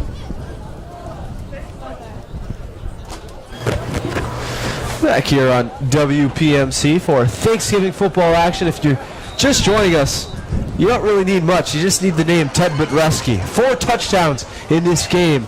Winchester up 28-14. A long kick will sail into the end zone, so Woburn will set up at their own 25-yard line. 1:11 remains in this 3rd quarter, Zeke, so time is of the essence for this Tanner team as they once again find themselves down 2 scores. And Hottie, if you're Jack Belcher, Ryan Quayle, Dan Quayle in that huddle, what are you looking at? I mean, beforehand, I know I said last possession, this is a must-score possession, but now every single possession is a must-score possession if your defense can't hold Winchester down. So in this huddle, I think I wouldn't be surprised they're saying to keep on the pedal, keep doing what they're doing. I mean, the run game has been mostly successful, but at a certain point, the Winchester know like the guys that are coming down with the ball. So maybe some mix-ups. I know we were talking about the slow and steady ball last possession. All of a sudden, the big trick play. Do you think they can pull something out like that this drive? We'll see. Maybe they're all trick played out as Wood hands it off to Gillespie. He breaks a couple tackles and fires his way forward for 5. Handoff to He made a Gillespie. beautiful juke move around the 20-yard line that gave him enough space to get up to the 25. 2nd and 4 from the 26. Another good run by Braden Gillespie. Obviously, we talked about the slow and steadiness of this Woburn run game. Still putting up a good amount of points on the board, up to 14 now with the ball. As time winds down in this third quarter, Woburn will probably get up at least another play before the end of the quarter, but they need to go fast. Wishbone formation. Bassini in motion. The handoff to Gillespie gets the first down. So Woburn still making their way downfield. Handoff to Gillespie. Back carry goes for Tanner. First down. 15 seconds and counting left on the clock, so 3rd and 10 from the 32. maybe one more play if they go quickly now instead. We will head to the fourth quarter as the That's sides the will end switch of the third fields. quarter, the score. You know, interesting Winchester call Red there Black 28, by the Belcher to not Woburn have 14. not run a play before the end of the quarter as they're down 14, but Woburn You want me to go up to the 14, down 14, going into this fourth quarter. We'll keep it here, obviously on this beautiful Thanksgiving Day. No rain, no snow, just a little bit cold. No leaves on the trees. Looks like Thanksgiving, huh?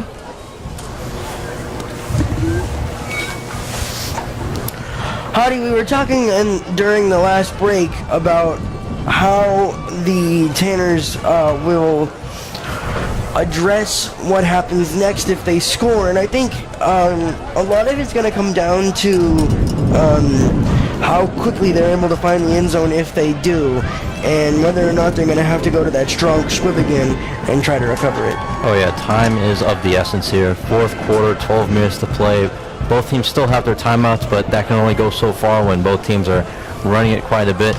So knowing how Woburn plays and knowing how Winchester is going to probably expect a certain package, let's see what they find it within themselves. Woburn has to find it within themselves to keep fighting, have grit, go down the field, march down the field, be good on defense, stop them on defense, and see what can you do from there.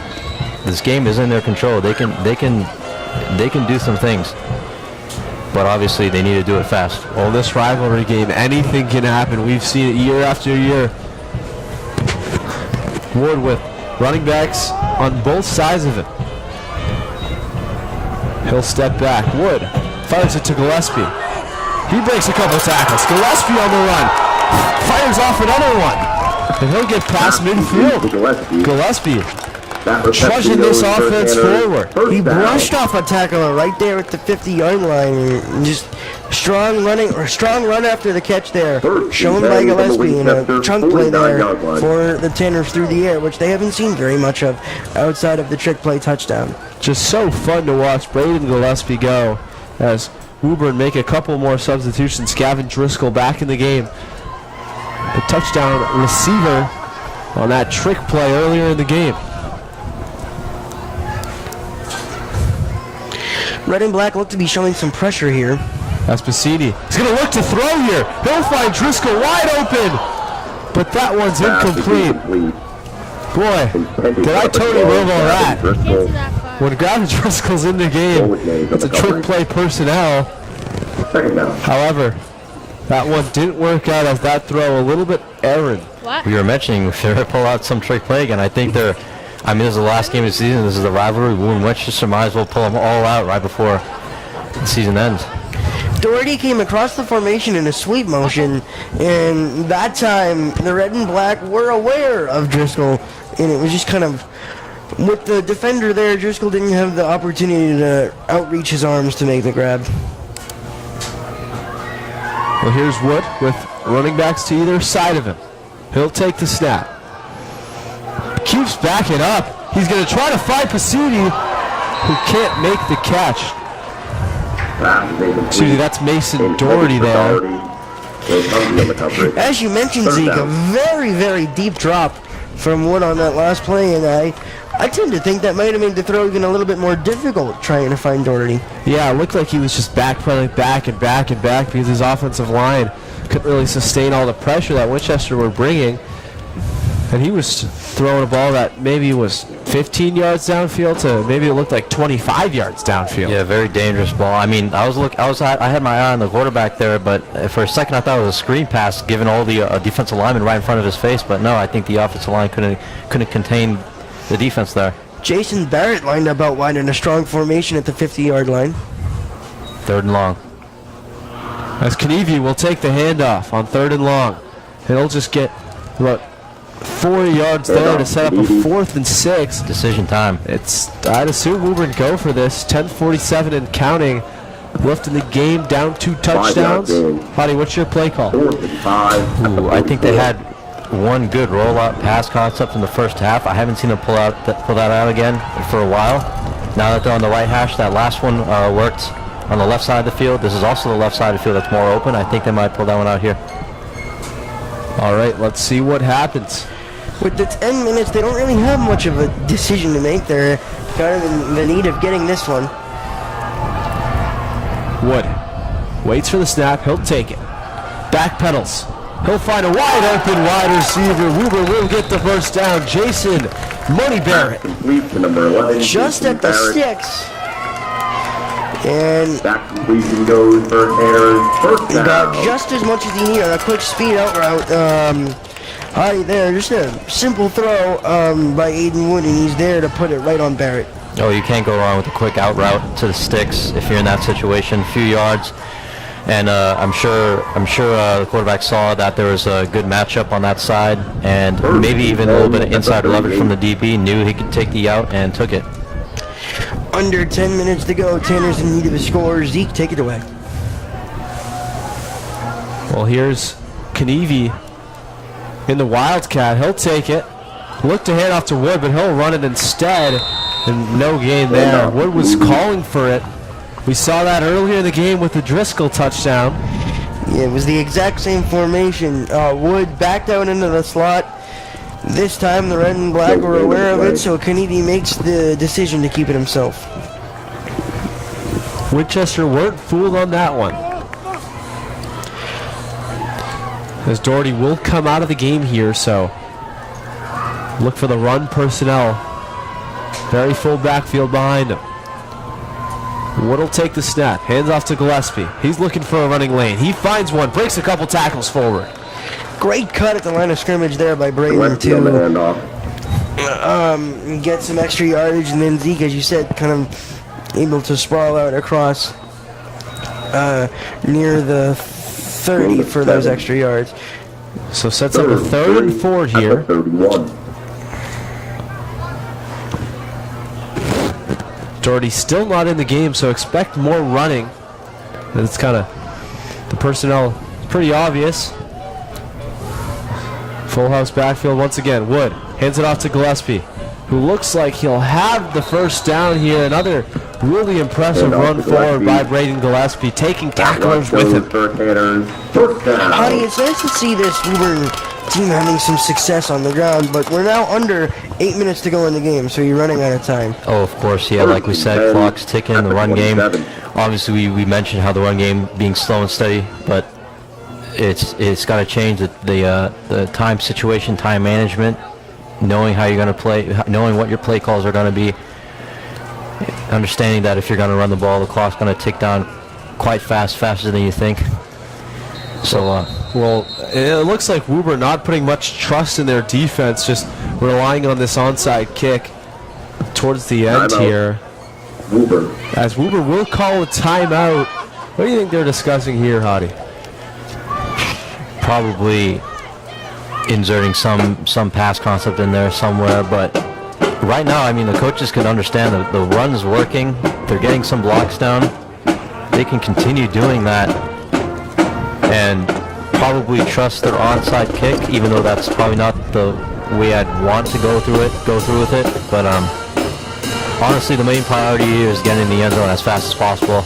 But that's up to the coaches to decide how they're going to do it. I'm sure it wasn't Coach Belcher's first choice, Zeke, to have to use the timeout on the offensive side, because assuming that you're able to get through the rest of this drive, score, if you're unable to recover the onside kick, You only had 2 timeouts to stop the Winchester offense from keeping the ball. And the field position would probably not be favorable as well. Yeah, I just thought it was a weird timeout there because I was wondering if you wanted to maybe save them towards the end of the game, maybe if Winchester had the football, but... Yes, that's exactly where I was going. Looks like Woburn will be called back by Belcher. We'll go back on the field. Doherty out there as well. Driscoll, Doherty, and Barrett. Gillespie and Knievi in the game, so all the skill players in for Woburn. Wood will take the snap. Hands off to Knievi. He'll try to ram forward just for about 3 yards there on first down. Hand off to Knievi. But moving forward there. Gain of 3. Second and 7. Woburn facing a at the 2nd 24. and 7 here. Hayden Wood in the huddle. Clock's ticking. Let's see when those pass plays do eventually have to come out of the playbook for Coach Belcher and company. As Wood waits for the snap. Running backs on either side. Low snap. He'll look left. Looking deep. Nobody there. Out of the reach of everyone. As Barrett was the intended receiver. Maybe a long route from him Third or down. something that Wood didn't know. But he was double teamed. So an interesting decision from the junior quarterback. Now we're headed into a 3rd down and 7 after the incompletion. At this point, the whole field's 4 down territory, so you think they got 2 plays to get the first here. What? Which tells me that they might be okay with running it here on 3rd down, knowing that they're going to go for it on 4th if they don't get it. Well, the run game of Woburn has started to move of late. As both running backs behind Wood. He'll fake the handoff. He'll roll left, looking for someone. He'll roll back right, trying to use his speed to get to the outside. He has blockers in front, but a flag's going to come in the backfield as Wood gets pushed out at the sideline to set up a 4th and 5. Again, on the near side, another isolated route for Jay Brown right there. So I know he's lined up, and there's obviously 2 people on him because there's no other receivers on the side of the ball. So I know they were running miscommunication on the last play, on 2 plays ago, and then this play trying to run this sort of slouch concept, but you can only do so much when there's only 1 receiver on one side of the ball. Looks like they picked up the flag there, or That penalty was declined. that penalty was declined by Woburn, so it'll bring up 4th down, maybe on Winchester there, just trying to force Woburn to have this 4th down. If they stop it, this is pretty much the game here, guys. Trips receivers to his left. Wood waits for the snap. Doherty in motion. Wood steps back, looking deep, but nobody there. They're looking for the pass interference. They're not going to get it. Winchester will get off the field here on a turnover on downs. Oh, I think he had Knievi over the middle there. There was no guy in the middle supporting the trips, so a little missed opportunity. Could be costly. Tanners wanted to push along the sideline, Zeke, as you said. They didn't get it. And now it's dire straits for the Tanner defense. And you'd assume here that Winchester will just run the ball with Rotundi, get a couple first downs, and this game will be over. Tanner's in desperate need of a turnover if they want any chance of coming back in this one. O'Connell takes the snap. Rotundi running. He'll get out of bounds, so sets up a 2nd and 7 there. Good tackle by Woburn's Cash Svetley.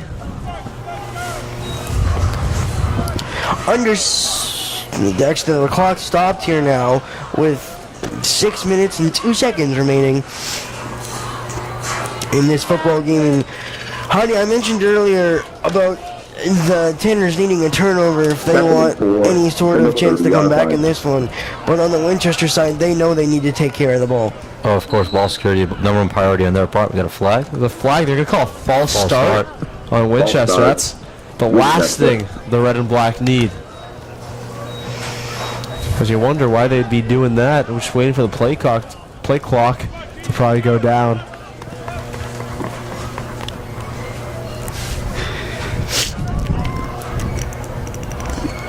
As you said, Zeke, I think they'll look to remain in the run game here. That's another good run by Rotundi. He'll get to the outside. That's a first down and more. And off to Rotundi.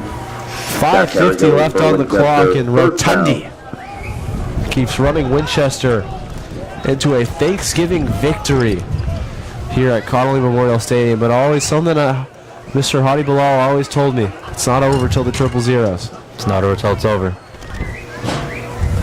Except for the time when the coaches run on the field with 25 seconds left after the last final knee. Oh, that's an exception. Yeah. That's what I thought. No.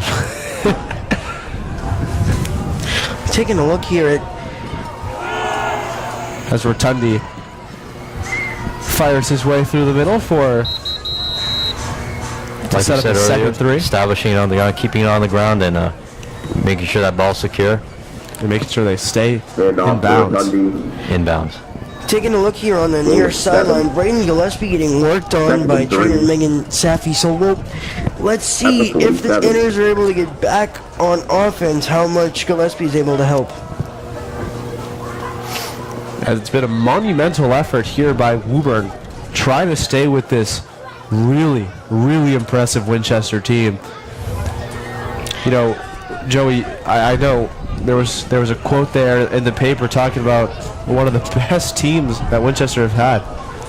Yeah, in an interview that Coach Wally Zimbeski had after the loss to Catholic Memorial, he was looking for Winchester to complete their undefeated regular season.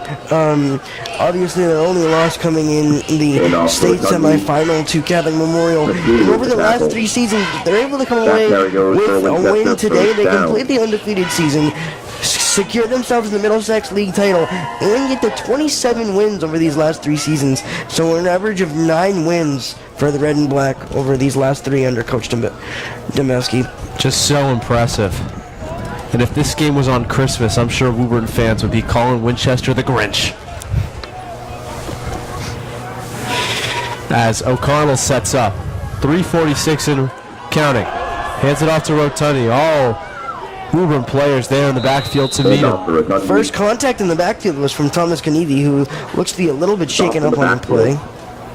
And Kanevi has to be playing his heart out right now in his last game as a senior. Shout out to all the seniors on both teams, but especially Woburn. Thomas Kanevi, Mason Doherty. These guys have been working hard since the first day they got here. The Red and Black keeping control of this clock as we're just about headed under 3 minutes remaining in this game. So looking to keep control of the clock and keep their run game going. O'Connell into Rotundi, another instant tackle, that time by Gavin Driscoll getting into the backfield. You think they start using their timeouts? So Woburn Not using their timeout. will hold them, but they did also use a timeout earlier in the half. They'll only be able to stop it twice more. So maybe containing those. Obviously, no such thing as a 2-minute warning here in high school football, but Winchester will continue to run the clock down as much as they can as it ticks and ticks and ticks. Given that it's third down, I think I would have used my timeout there, but well, now Winchester's using their timeout. I think they're gonna look it over, talk it over. Timeout. Woburn will take a timeout after they let a million seconds run off of the Andy Reid time management, it looks like. Upwards of... As it looks like actually Winchester called the timeout. So that will have to be changed on the scoreboard. 2:08 remain. And as we kind of Cody, what this game looked like last year in terms of the Woburn-Winchester matchup, if you can remember? Oh, I remember I was there. It was in Winchester, very rainy day, very cold, rainy day. Winchester going up early, just like this game actually, going up early. I forget how exactly, but they were up early, like a 14-0 lead.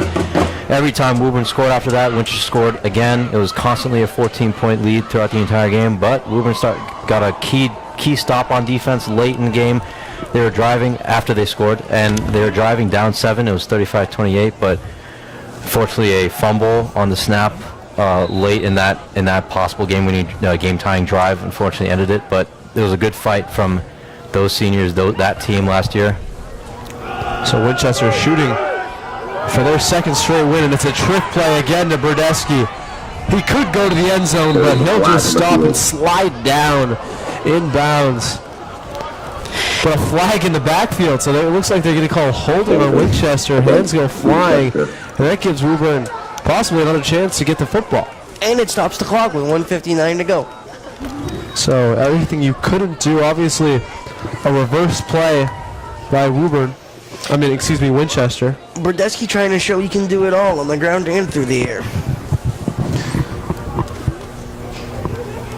Imagine a 5th touchdown from Burdesky. You got to check the record books. He's still undoubtedly the MVP of this game as it stands, barring a historic comeback. No. Can't be him. It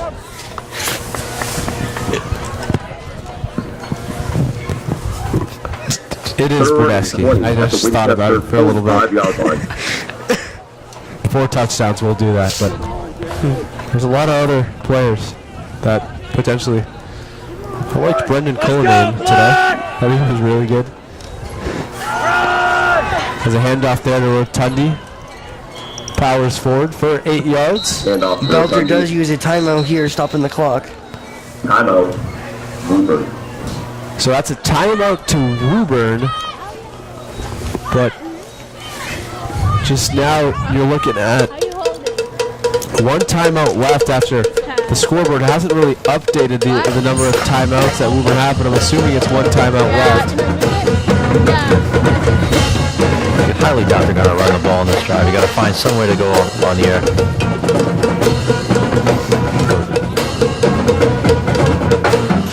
As we're so thankful for our WPMC director production crew, Anthony Gilio, as well as Matt Fritzel back there in the directing van. Always such a great crew here. Joey and I so thankful for this place as we go on to our separate broadcasting careers. But maybe Super Bowl 80. 4th down here, Zeke, and it looks like with the limited amount of time, under 2 minutes, the red and black will be looking up in the Tanner's deep.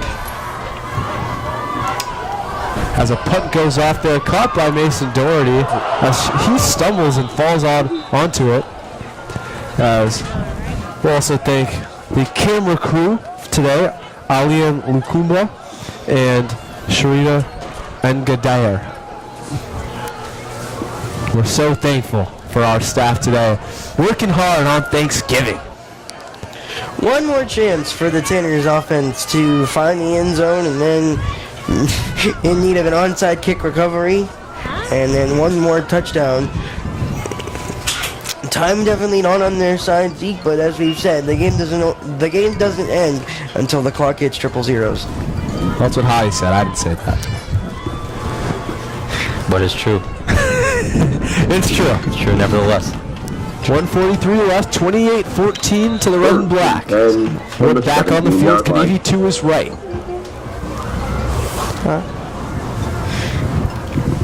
Doherty in motion.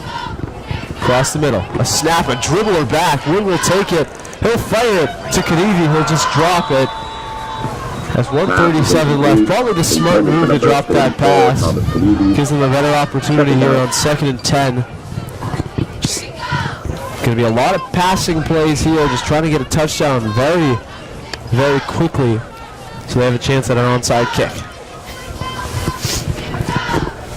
Winchester's DBs definitely know that, and like I said, as sort of advice for the Woburn defensive backs, even though they can hear me, about not keeping anyone behind them. I think Winchester's going to have the same principle here. Bologne is one of the safeties. He's had a great game as Wood will take the snap and just run forward with it. Interesting play call there, decision in my eyes, Zeke, because we're now under 90 seconds to go. Tanner's needing to get down the field and get down the field fast. I didn't see much running room for Wood there, but he'll get back under center here with Kennedy to his left. He'll take the snap. Backpedal forward. Backpedal. Find Doherty for a couple yards to set up a fourth of about 4. A great high point catch there by Doherty, but unfortunately just not enough for the first down, and this will be the Tanners' final chance to keep their drive alive and keep their chances of a late comeback with the clock still running. Well, 43 seconds and counting left. Kennedy will look to take it in a wildcat. Doherty motions. The last chance for Woburn. Here's Kennedy. He'll try to run forward. He'll get tackled, and he'll get the first down. So it keeps moving. Clock stops at 30 seconds here as the refs spot the football. Wood takes the snap. He'll just spike it. Stops the clock at 21 seconds here.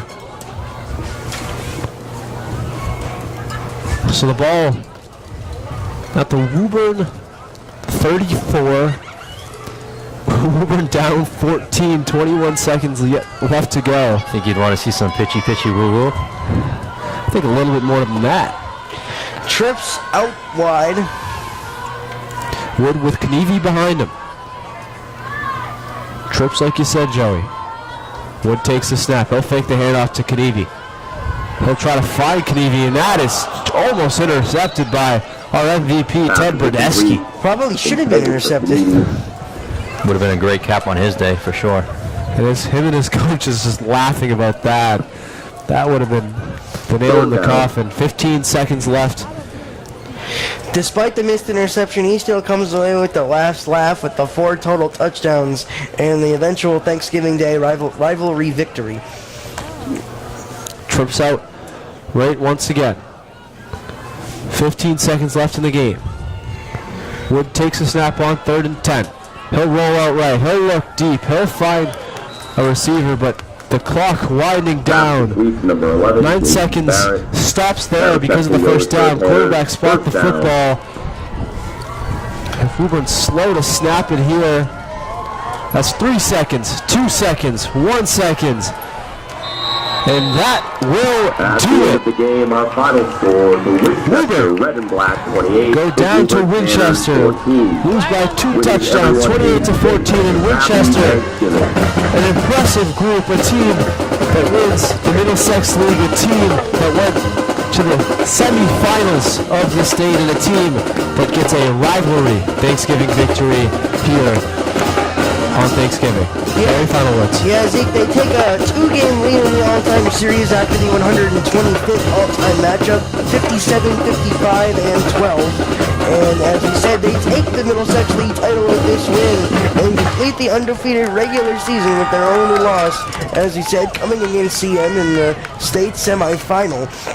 And the story of the day is Ted Brodesky, 4 touchdowns receiving, and not much that Tanner's defense could do all day long. Well, Hottie, any silver lining to this one? Well, obviously not the greatest seasons of Woburn's history here, but you know, they put up a fight against a Winchester team that usually puts up 40 on teams not named Catholic Memorial. So I think that's a silver lining there. But apart from that, I think I want to thank you guys for inviting me up here. I had a blast, and hope you guys have a happy Thanksgiving. Eat your good turkey tonight.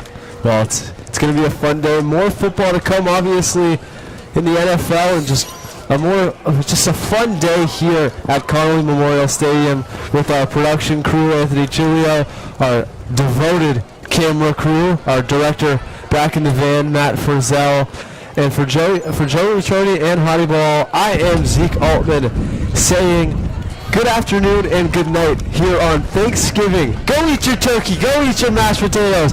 Have some fun here.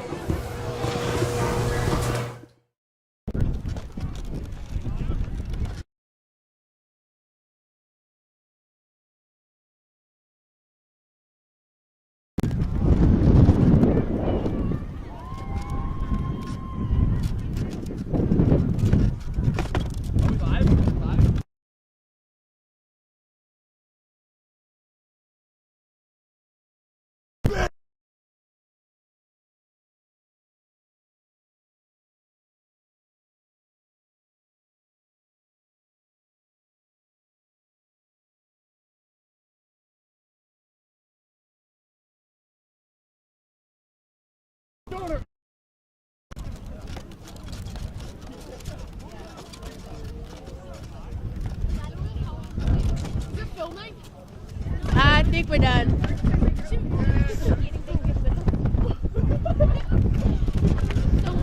Hide my face, hide my face. Hey. What? Huh? Oh, so you want me to get them?